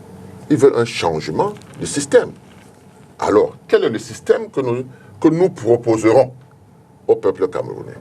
Comment ferons-nous pour que chaque Camerounais se sente impliqué que chaque Camerounais quitte de sa situation de population à la situation de peuple et de citoyen. Ça, ce sont des enjeux de demain pour le Cameroun. Et l'opposition camerounaise pouvait bien s'entendre sur la formation des masses, c'est-à-dire à la citoyenneté. Ça ne nous divise pas. Mais on nous met dans des situations telles que... Mais chaque parti politique aspire, n'est-ce pas, à gouverner. Mais il ne faut pas arriver au gouvernement par la tricherie. Il faut qu'on aplatisse, on assainisse. Mais c'est ensemble. Aujourd'hui, nous avons dépassé le stade où seuls les partis politiques peuvent faire quelque chose. Il y a les différents corps sociaux, il y a les syndicats, les vrais, et il y a les populations. Parce que quand je vous disais tout à l'heure qu'en 1992, on était 3 millions sur 12 millions de Camerounais à aller voter, et qu'en 2018, nous sommes 30 millions et c'est encore 3 millions qui votent, ça veut dire que tous les circuits ont été cadenassés. Ce n'est plus l'époque où on avait 68 députés de Belobouba qui chacun cotisait 200 000, ça faisait une cagnotte pour le parti. Ce n'est plus la période où le SDF avait 45 députés qui cotisaient tous les mois et ça pouvait faire tourner le parti. Aujourd'hui, on a tout réduit. C'est-à-dire que celui qui a beaucoup a 5. Et les 5 là ne peuvent pas alimenter tout le Cameroun. Donc vous comprenez que c'est une union donc, de l'opposition, unie et solidaire. C'est pour ça que nous appelons ça unie et solidaire. Alors, Xavier, mais c'est quel est le regard que le journaliste que vous êtes pose sur cette multiplication de coalitions de l'opposition en prélude en 2025? Je veux dire, une analyse en vous basant sur les épisodes 92, 2004 et même 2012 avec le pacte républicain. Oui, à partir de 1992, le parti au pouvoir, il a regardé la société politique s'organiser. Il s'est donné pour objectif de rester le plus longtemps possible au pouvoir. Et ce n'est pas le parti au pouvoir, c'est-à-dire le système actuel qui devrait favoriser l'alternance, parce qu'il ne gagne rien à favoriser l'alternance. Donc il s'est donné suffisamment de moyens, les moyens matériels, les moyens scientifiques, les moyens financiers et les moyens humains pour rester le plus longtemps possible au pouvoir. Et pour le faire, la première chose à faire, c'est de ne pas favoriser l'organisation de l'opposition. Ça, ils réussissent. Ils réussissent dans la mesure où ils se donnent les moyens de pénétrer l'opposition. Quand elle veut s'organiser, ils pénètrent l'opposition et puis ils la font atomiser. Ça, c'est systématique et c'est de bonne guerre. Et la deuxième solution que le parti au pouvoir a opté, c'est de balkaniser la société. C'est-à-dire, on fait en sorte que les gens soient opposés les uns aux autres. Ils se regardent en chaîne de faïence. Même dans une seule famille, on rentre dedans et on vous découpe en morceaux. Donc, aucune entente n'est possible. Dès que le système en place constate qu'il y a un début, n'est-ce pas, de fusion, de manière à pouvoir l'inquiéter, alors il utilise tous ces moyens que j'ai cités pour rentrer dedans et les phagocyter.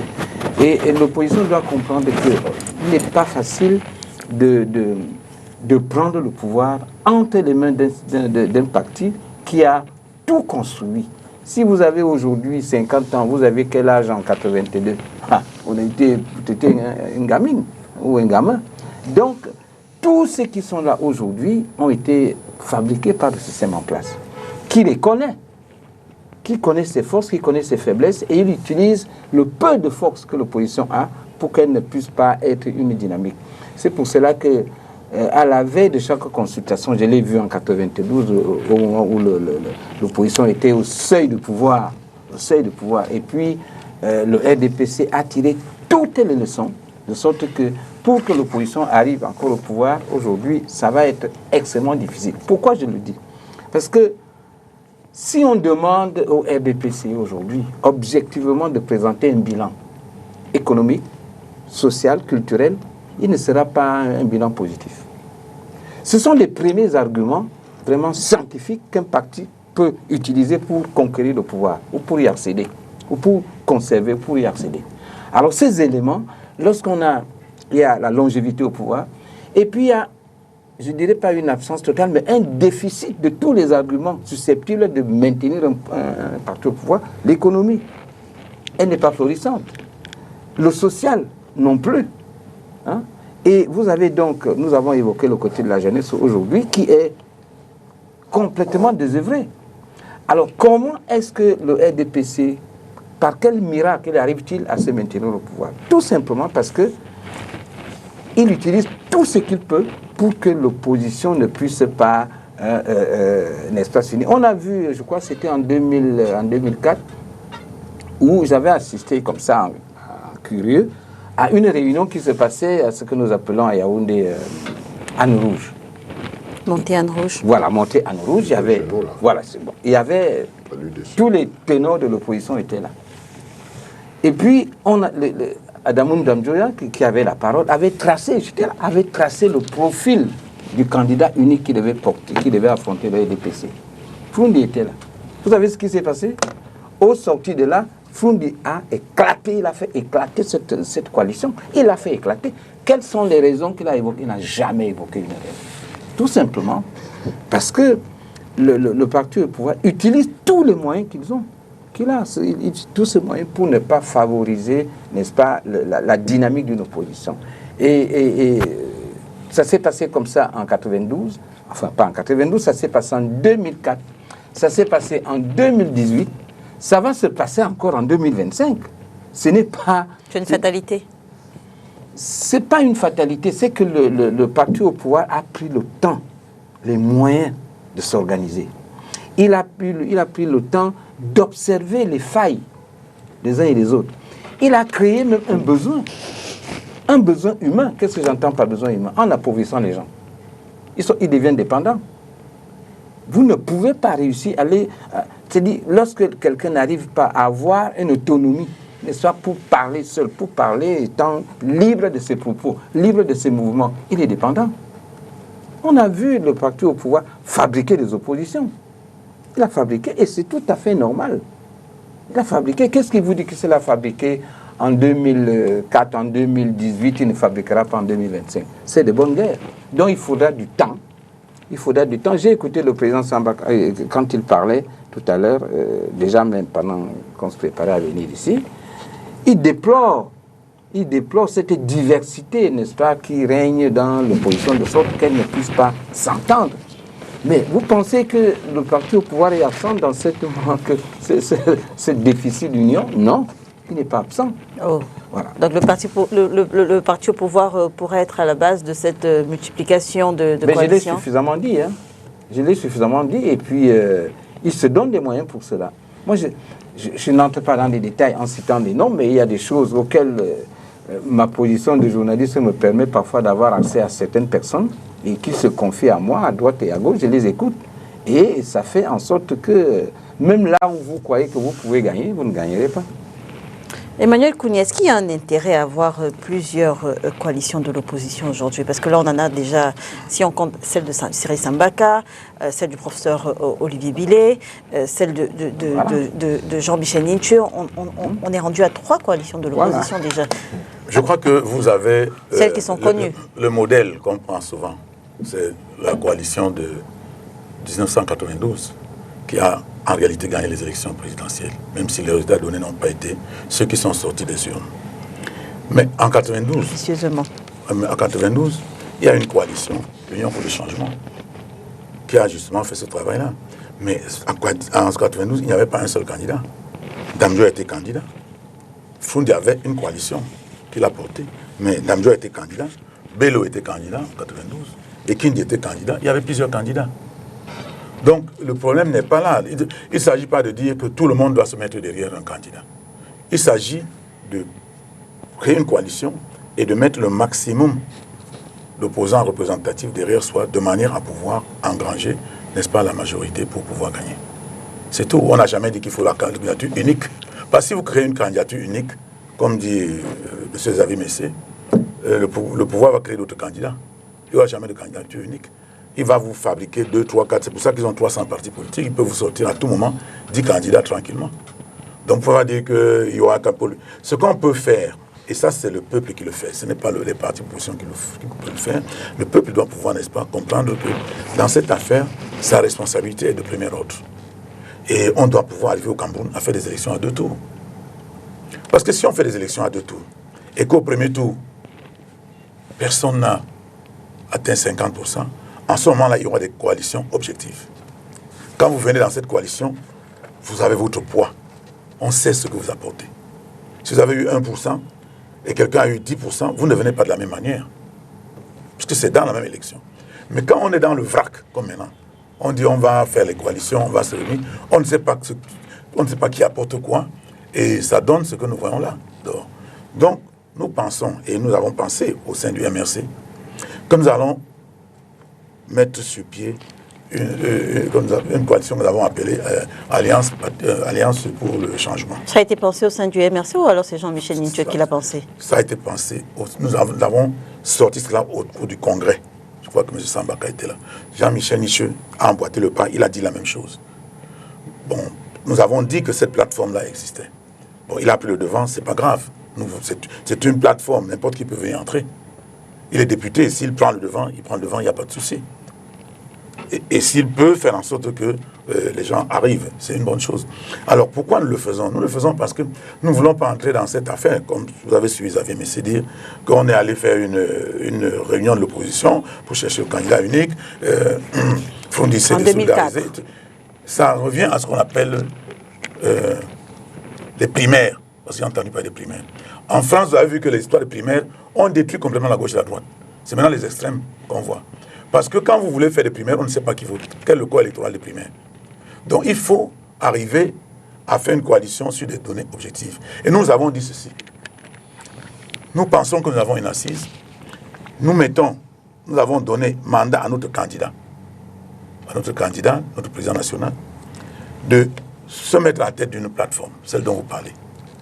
Et de faire en sorte qu'on puisse rallier le maximum de personnes en discutant avec eux sur notre programme et sur le programme de chacun. Et nous avons notre programme, nous avons ce que nous avons appelé les 4 piliers de notre programme, le pacte républicain. Il y a un pilier qui s'appelle le pacte éducatif et de la jeunesse, le pacte productif, le pacte patriotique et stratégique et de la diaspora qui est le 4e, et puis le pacte de solidarité qui est le 5e pacte. Tout notre programme est, le pacte productif, tout notre programme est là-dedans. Donc nous proposons cela et nous sommes prêts à discuter avec tous les programmes possibles et imaginables pour qu'on puisse voir comment on peut, n'est-ce pas, interpénétrer ces programmes-là. Très bien. Et fédérer autour de notre candidat, puisque nous avons d'office dans notre congrès, nous avons dit que nous mettons notre candidat en tête. Nous le faisons pourquoi? Nous le faisons parce que nous ne voulons pas qu'on aille nous sortir les histoires de on va faire les primaires et tout ça. Parce que vous ne réussirez jamais à faire les primaires. D'abord, pour ceux qui vont voter, vous ne réussirez jamais à trouver un corps électoral. Il faudrait donc qu'a priori, on pose un problème. Nous posons le problème de cette manière. Et nous sommes prêts à discuter avec d'autres, toutes les bonnes volontés pour porter ce candidat. Bien évidemment, si les gens pensent qu'ils peuvent faire autre chose, nous ne l'empêchons pas. Mais nous comptons travailler de manière à ce que le moment venu, qu'autour de notre candidat, nous puissions engranger le maximum de personnes pour nous permettre, n'est-ce pas, d'avoir la majorité pour gagner. Et c'est la démarche que nous avons cru devoir pouvoir mettre en place. Et nous pensons qu'elle pourra marcher. Parce que ça ne nous sert à rien d'entrer dans une fourmilière où on va vous sortir des petites réflexions. Pourquoi on va vous dire que je suis jeune, je suis ceci. Des critères totalement subjectifs pour nous fatiguer. Et à la fin, dans ces discussions qui n'ont aucun sens, on va se retrouver aux élections sans avoir a priori fait quelque chose. Si quelqu'un accepte notre candidat, alors nous rentrons dans une discussion pour pouvoir, n'est-ce pas, élargir notre plateforme. 2 questions, Charles Élisant, de l'autre côté de la rivière, parce que les coalitions de l'opposition ne vous concernent pas directement. Donc, 2 questions. Quel est selon vous le problème des coalitions de l'opposition au Cameroun? Et puis la deuxième question, à votre avis, laquelle de ces alliances peut rallier le maximum de personnes? Bon, je commence par la dernière question. Rien, aucune, zéro. Donc là-bas, aucune ne peut rallier personne. C'est une guerre entre eux. Pour répondre maintenant à la première question, je vais un peu plus m'étendre. Vous voyez donc que le représentant du MSS sur ce plateau a dit beaucoup de choses et son contraire. C'est lui qui dit tout le monde ne dit pas de se mettre derrière un candidat. Et à la fin, chute, c'est-à-dire... Il dit quoi? J'ai noté, tout le monde ne dit pas qu'on doit se mettre tous derrière un candidat, dans l'opposition, bien sûr. Oui, bien sûr. Et il chute, à la fin, par dire que dans leur convention, ils ont choisi leur candidat et tout le monde doit se mettre derrière ce candidat. Je n'ai pas dit tout le monde. Je n'ai pas dit tout le monde. Ok. J'ai dit le maximum. Nous allons engranger à peine plus le la parole, maximum. il m'a déjà coupé. J'ai dit le maximum. Tu J'ai à peine plus après ma coupé.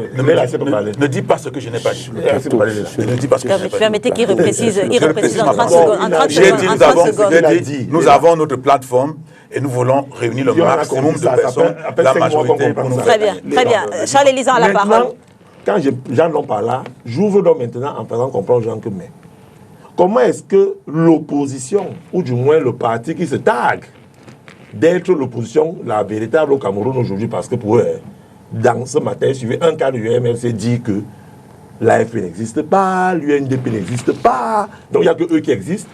Et ils disent qu'ils sont incapables, dans cette opposition, d'organiser une élection interne pour désigner un candidat du consensus. Interne. Mais ils demandent... Qu'est-ce que tu appelles interne? Emmanuel Kounié, permettez à Charles Élisa. Et c'est ça le problème, Permettez, là. permettez. C'est-à-dire, ils sont incapables de faire une élection interne. Quand il parle d'élection interne, il Non, parle des primaires de quel que l'opposition. soit- Il parle des primaires de l'opposition C'est ce que dont je vous dis, parlez. Voilà, il va allez-y, me allez-y. couper, parce qu'il veut Allez-y, tuer. Charles Élisa, C'est-à-dire, allez-y. ils disent qu'ils sont incapables de le faire parce que les moyens méthodiques, qu'il y a le corps électoral, mais ils demandent aux Camerounais, dans l'ensemble, de s'arranger à ce qu'il y ait une élection à deux, un tour, ça, on va croire ce qu'il a dit là. Donc, vous comprenez donc, madame, que les gens sont animés au-delà de l'esprit républicain de certains partis d'opposition. Et là, nous avons du respect pour les partis comme l'AFP, l'UNDP, qui pensent d'abord au bien-être populaire des populations. Permettez-moi de comme dire. vous, comme vous. Nous sommes nuls, incompétents, on a compris ça. Et maintenant, on a un parti politique qui n'a que pour seul objectif de prendre des tout-dits. Quel que soit ce que vous voulez, nous on veut tout dire. Maintenant, ceux qui veulent nous accompagner à prendre des tout-dits, venez. Si vous ne venez pas, tant pis, c'est pour vous là-bas. Et il a dit, on ne va pas parler des programmes des jeunes, je suis jeune. Il targue le président du PCRN. Je n'ai pas peur. Parce qu'il dit, Serge Espoir Matombaye également. j'arrive, non, je vais citer, madame, c'est moi qui parle. Donc, Je suis aussi ils sont dans leur jeu. Ils ont déjà exclu automatiquement certaines personnes qui sont de l'opposition et qui, par ailleurs, ont des élus. Et c'est les congruités qu'on a dans ce pays. Où vous avez un parti politique qui n'a aucun élu, qui a pour record électoral 19 conseillers municipaux et un seul député qui a laissé avec la arrête les bêtises là, dis donc. l'auberge. Et c'est eux qui passent le temps à donner des leçons aux autres partis politiques qui ont quand même des élus. Et ils estiment que ces partis ne doivent pas venir sur la plateforme, ou alors s'ils viennent, qu'ils viennent faire comme eux ils demandent. Nous on dit que c'est comme ça. C'est Maurice Kamto, notre candidat. Vous voulez vous aligner, vous ne voulez pas rester là-bas. Et vous voulez qu'on ait des PC, non, parce quoi? Non, on rit.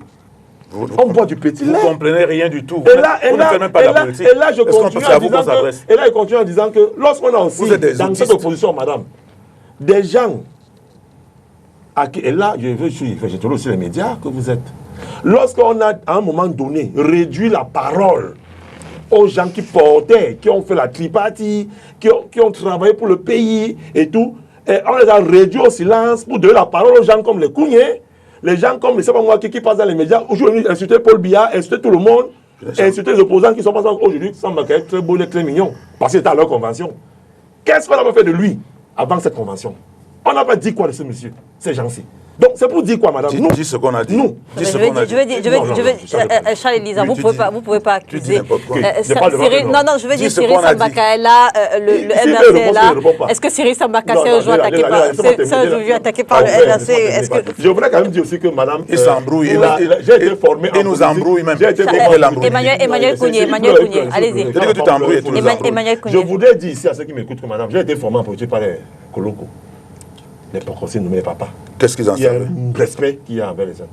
L'attitude de ce monsieur, c'est quelqu'un qui ne viendra pas en public vous dire ce qu'il sent. Ça, c'est oublié. Gentleman en politique, ça avance. Et c'est là où nous, l'ORDPC, Vous n'avez jamais fait on la a politique. besoin des gens comme ça qui pensent république. Vous faites la politique Mais là, alimentaire. madame, Vous faites la politique je alimentaire. prends deux exemples. Vous voyez l'attitude sur ce plateau. Regardez comment l'attitude. Regardez celui qui s'agite beaucoup, un papa. Vous voyez, c'est comme ça la politique au Cameroun. Regardez comment le plateau. On va dire ceux qui Non. s'agitent beaucoup. Ouais, c'est la même chose. Mais Il tu les soutiens pas. représente. Toi, tu es comme un électron dans un champ Je magnétique. parle C'est pas ce que tu fais là. Tu Je- t'excites. Je sais. Je parle par exemple, madame, les échanges épistolaires entre Nietzsche et Cabral. Vous avez lu le fond des deux lettres, les trois lettres. Nietzsche, porte-parole autoproclamé de leur alliance, saisit Cabral Libye en lui demandant de les rejoindre. Cabral Libye lui répond: je souhaite qu'il y ait quand même des préalables qui soient mis en place avant de vous rejoindre. La réponse est spectaculaire, c'est les insultes. Parce qu'on ne pense pas comme eux. Et M. Kougné le dit sur ce plateau, on ne veut pas les gens qui vont venir nous embrouiller, Vous terminez. nous perdre le temps, il dit qu'ils sont jeunes et tout. Or, c'est les mêmes qui estiment que celui qui est au pouvoir est vieux, il doit partir. Mais lorsqu'un jeune veut se présenter, il est trop Merci, jeune. Charles pour parler. Elie. Donc, Merci, à un Charles moment Elie. donné, il faut qu'on comprenne où l'opposition va faire. Nous, RDPC, et comme la politique, C'est pas à vous, c'est pas à vous le qu'on voir bébé, s'adresse. ce n'est pas le voir bébé, ce n'est pas l'église, ce n'est rien. Et madame, en politique, on se donne des coups. Rachida Dati, aujourd'hui, Merci, Charles Elie. non, laisse-moi terminer. Rachida Dati, aujourd'hui, a fait quelque chose d'extraordinaire dans la 5e République, monsieur. Elle a quitté son parti pour rejoindre Macron au gouvernement. Et immédiatement, on la offre de son parti. Actuellement, c'est ce qui se passe, madame, la politique. Le MRC, avec son alliance là, il n'y aura rien du tout. Merci. Rien et rien. du tout. Cyril C'est ton Sambaka, souhait. Cyril- Alors que les coups, ils merci, sont là-bas, merci. C'est très grave. C'est ton Merci souhait. Cyril Sambaka. En 2 minutes, on sort de ce sujet. Comment est-ce qu'on peut faire pour éviter que les mêmes causes ne produisent les mêmes effets? Ben, si on veut que les mêmes causes ne produisent pas les mêmes effets, on écoute Sambaka. Merci beaucoup. On m'écoute. Tout simplement parce que On peut pas j'ai comme fait toutes mes classes. Depuis 90, j'ai fait toutes mes classes et j'ai vu comment est-ce que nous avons creusé nos propres tombes. J'ai vu les erreurs que nous avons commises et j'ai vu comment est-ce que nous pouvons les réparer. La première chose, je dois vous dire, 92, John Fundi n'était pas le candidat de l'opposition. Il y avait tricherie dans la demeure. Nous étions à une charnière où il y avait des changements dans toute l'Afrique, des conférences nationales par-ci, par-là. Et puis, des hommes aguerris de la politique ont monté un plan. Union pour le changement. Nous choisissons John Fundi, alors que le SDF ne s'est même pas encore assis pour désigner le candidat du parti, parce que c'est dans leur texte. Qu'est-ce qui se passe? Ce qui se passe, c'est qu'il y avait la Sainte Trinité, Challenge Hebdo. Moi, je cite parce que je suis inattaquable. C'est l'histoire, monsieur. Je suis inattaquable Et l'histoire là-dessus. est pourvoyeuse de Challenge vérité. Hebdo, Messager, Nouvelle Expression. Ils ont détruit. Il n'y avait pas de réseaux sociaux. Il n'y avait pas de différentes chaînes de télévision. N'est-ce pas? Donc tout le monde était à l'école de la Sainte Trinité. Nous avons bu cela. Si nous n'étions pas des acteurs politiques, nous ne saurions pas ce qui s'est passé. Alors un autre candidat rapidement, vous pensez qu'un autre candidat de l'opposition aurait pu mieux faire que Nin John Fundi à l'époque en 92? Mais je vous dis, le contexte et le mensonge dans la politique a fait en sorte que tout le monde réfléchissait que John Fundi. Ça, je vous le dis. Il fallait être honnête. Il n'y avait pas moyen de faire autrement. Il fallait être honnête pour ne pas entrer dans l'union pour le changement. Parce que nous autres, les Adamou Damdjoa, les Boissamier, les autres, on savait que ça ne s'est pas passé dans les règles de l'art. Vous comprenez? Ça, c'est la première erreur. Au lieu que on s'asseye pour corriger cela, en 2004, nous faisons le tour du Cameroun. Vous comprenez? Il y a la population adoube. Mais à la fin, Xavier Messier en parle. On choisit Adamou Damdjoa pour faire la transition avec un programme minimum commun de 3 ans. John Fundi dit que le bateau ne peut pas entrer dans la pirogue. Et quand c'était lui, vous n'avez pas adhéré. Le bateau ne peut pas entrer dans la pirogue. Qu'est-ce qui s'est passé? Nous avons pleuré. Je vous dis, toute l'opposition était unie dans toutes les régions, les départements, les villes. On travaillait ensemble. Dès que nous avons appris ça, tout s'est effondré. Qui était le porte-parole pour le changement? Tout s'est effondré. Il est Vous devenu comprenez? après ministre. Bon, Sauf- donc, sauf quand cette trahison-là, il faut parler. quand nous visitons cela, la seule solution aujourd'hui, Oui. d'après Sambaka, Oui. c'est celle qui ne sera jamais acceptée par l'opposition. Laquelle? C'est-à-dire que nous bâtissons un programme de transition alternatif, bâti sur 5 ans. Ce pays est à redresser. Ce n'est pas les amusements dont les gens parlent de 2 ans. Qui peut faire quoi en 2 ans? Il doit renaître. 5 ans pour rebâtir le Cameroun. Et les seules personnes qui peuvent le faire, ce sont des hommes de consensus. Pas des leaders de partis politiques. Les leaders de partis politiques vont accompagner cela en étant dans le gouvernement de transition. Et quand tout sera aplati, tout sera assaini, cet homme de mission, on va lui dire merci. Vous êtes ancien chef de l'État. Les compétitions saines, transparentes et consensuelles vont se mettre en place. Quand je dis alternatif, je suis très conscient de cela. Alternatif veut dire qu'il ne faut pas exclure le RDPC. C'est là où on a tout gâté, hein? Je le dis et je le répète, parce que dans le RDPC, il y a des gens qui sont capables d'apporter un changement ici au Cameroun, qui sont capables, n'est-ce pas, d'apporter leur aide. Pourquoi ils le font pas? Pourquoi? Parce qu'aujourd'hui, s'ils tentent de pointer le nez contre ceux qui gouvernent, parce que ce n'est pas tout le monde qui gouverne dans le RDPC, il faut le savoir. Ce n'est pas tout le monde qui gouverne dans l'administration. Il y a des gens qui pleurent chaque jour parce qu'ils savent ce qu'il faut faire et on fait le contraire. Vous pensez que si l'opposition a un bon programme, ces gens-là ne vont pas rejoindre l'opposition et ils ne seront pas importants dans cette nouvelle dynamique, dans ce nouveau Cameroun qu'on a à construire? Bon, si nous ne le faisons pas, moi je suis en train d'écrire et je dis clairement que nos enfants, nos petits-enfants, suivront ce qui aura dans mon livre. Parce que ceux d'aujourd'hui n'ont pas compris. Merci, Ce n'est pas un tort. Ce n'est pas un tort. Pour terminer, ce n'est pas un tort d'être en avance sur des réflexions, mais quand on aime son pays, quand on est un patriote, on pense d'abord à son pays, on ne pense pas à Cyril son Sambaka. C'est un sujet qui me concerne, pardon, je vais dire un dernier En mot. 30 secondes, en 30 secondes. Je voudrais dire à M. Sambaka que dire que c'est un technocrate qui va gouverner le Cameroun, c'est très difficile. C'est très difficile parce que, même en France, le programme commun de la gauche a été porté par François Mitterrand. La gauche a suivi et il a dit qu'il venait moderniser la France en 81. Il a redressé la France. On ne peut pas, parce que quelqu'un était fonctionnaire.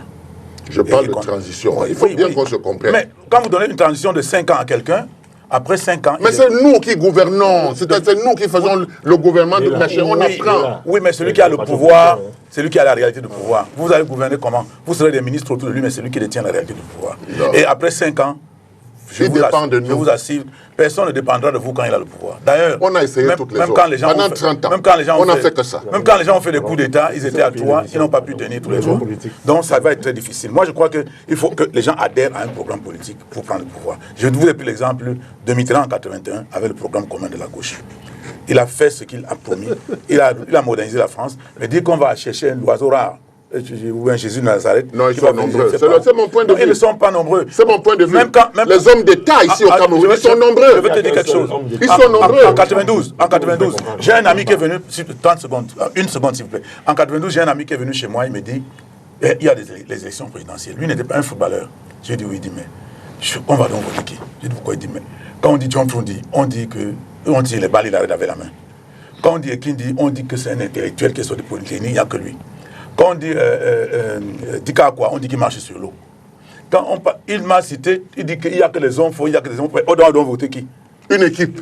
On doit voter qui? Une équipe. On ne peut pas une équipe. Pas un homme. Non. Parce que s'il arrive un problème à cet homme, on fait comment? Non. On s'écroule? Il n'y a pas deux personnes. C'est une équipe. Il n'y a pas deux candidats sur une liste. On est en transition. Il y a d'abord quelqu'un. Moi, je parle de la transition. Le porteur du projet, M. Sambaka, doit exister.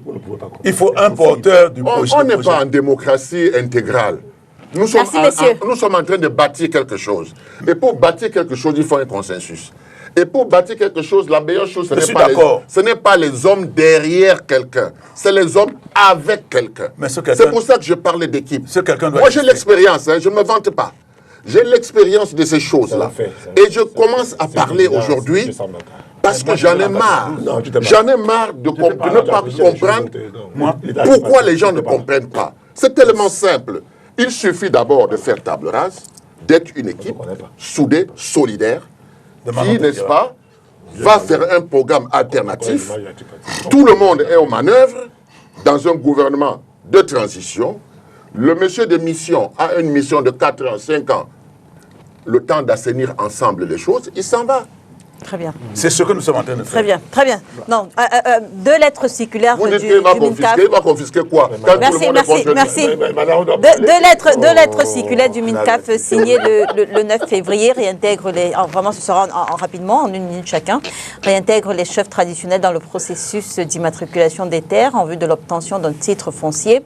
Alors, en 1 minute, on repart avec vous, Cyril Sambaka. Quelles sont les implications de cette décision? Qu'est-ce que ça change en 1 minute? Moi, je ne vois pas très bien ce que ça change, parce que les chefs ont été impliqués par le passé. Ensuite, ils ont été accusés de vendre les terres de leur population. Oui. Et on les a écartés.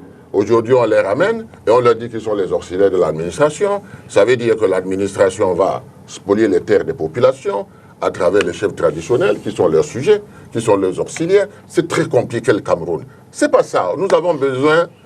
On a besoin donc de changer les choses, d'aller dans un nouveau système, mais bâti par les Camerounais, pensé par les Camerounais. Parce que vous savez, les problèmes de terre que nous avons là, nous ne nous sommes jamais assis pour voir quelle est la bonne formule qu'on doit utiliser.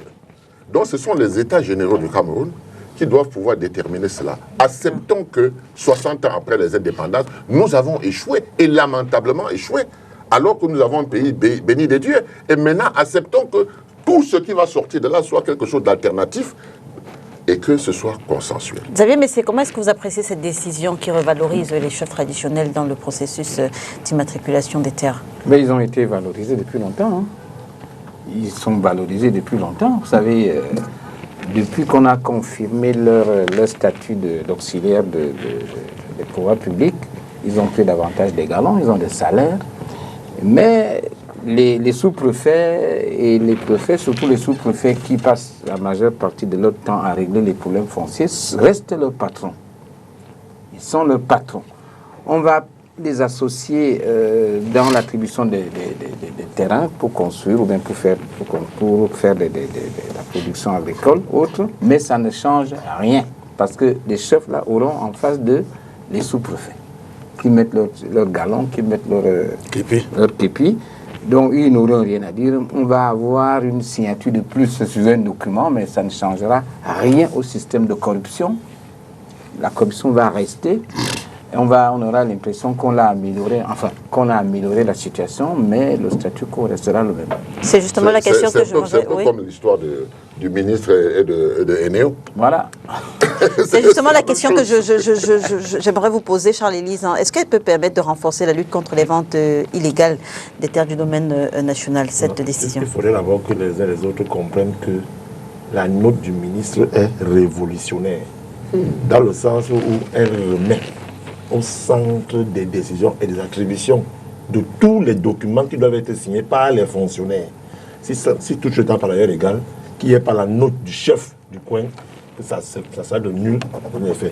Je tiens à rappeler que depuis 3 ans, nous sommes aujourd'hui, depuis 3 ans, à 1113 notes du ministre qui annulent les procédures et les attributions des titres fonciers dans certains domaines.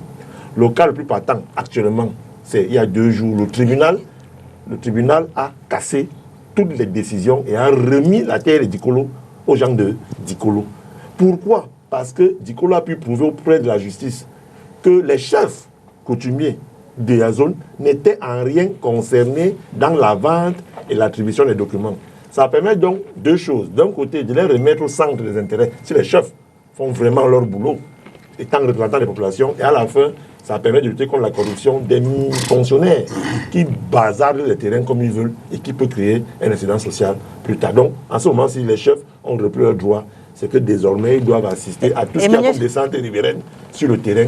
S'il n'y a pas leur signature, aucun document. Vous la trouvez pertinente, cette réintégration des chefs? Non, c'est ce qui arrive dans un pays où on a un président de la République qui nomme un gouvernement pléthorique de 64 membres. On le reproche de ne pas faire le conseil de ministres. Il ne peut pas faire un conseil. Tu ne peux pas faire un conseil de ministres de 64 personnes. Parce que dans un conseil de ministres, chacun doit pouvoir prendre la parole. Ça veut dire que quand vous vous asseyez, vous avez peut-être 2 jours pour que chacun puisse exposer. Donc, chaque ministre est président de la République dans son ministère. Il fait, il défait. Tout ce que nous voyons là, on voit au ministère des Domaines. Personne ici, à Douala, personne n'est nommé pour plus de 6 mois. 6 mois, vous partez, vous revenez peut-être après, etc. C'est du n'importe quoi. Moi, les chefs traditionnels n'auraient jamais dû être, n'est-ce pas, exclus du processus. Parce que la terre appartient d'abord à ceux qui occupent. C'est vrai, on a dit que toutes les terres appartiennent à l'État, mais il y a des occupants réels qui sont sur le terrain. Et les chefs traditionnels sont les chefs des communautés, c'est-à-dire que ceux qui commandent leur communauté. L'histoire des terres, ils les connaissent. Quand un sous-préfet arrive, il ne connaît pas l'histoire de la terre, mais quand un chef est sur le terrain, il peut vous dire comment ça s'est passé de génération en génération. Donc il a la personne indiquée pour pouvoir, n'est-ce pas, dire qui a droit à quoi sur un site. Donc moi je crois que c'est bien fait de les ramener, oui. Mais ça ne va pas servir à grand-chose, parce que quand les intérêts ne vont pas être bien compris, on va encore les enlever et puis on va les remettre, etc. On va les remettre et les enlever de temps en temps. Et c'est ça un système qui est complètement désarticulé, déréglé, et ça donne ça. Merci Emmanuel Cougnier d'avoir été avec nous. Charles Élizan. Merci. Charles Élizan. Merci Emmanuel Kounié d'avoir été avec nous ce dimanche. Merci à vous, Charles-Élise, d'avoir été là. Président Sambaka, merci d'avoir été avec nous. Xavier Messier, c'était un plaisir. Mesdames et messieurs, merci de nous avoir suivis. L'émission est rediffusée ce soir lorsqu'il sera 21h30. Demain lundi lorsqu'il sera 13h30. On se retrouve dimanche prochain sur les antennes de Spectrum Télévision. Si bien sûr Dieu le veut, bon dimanche.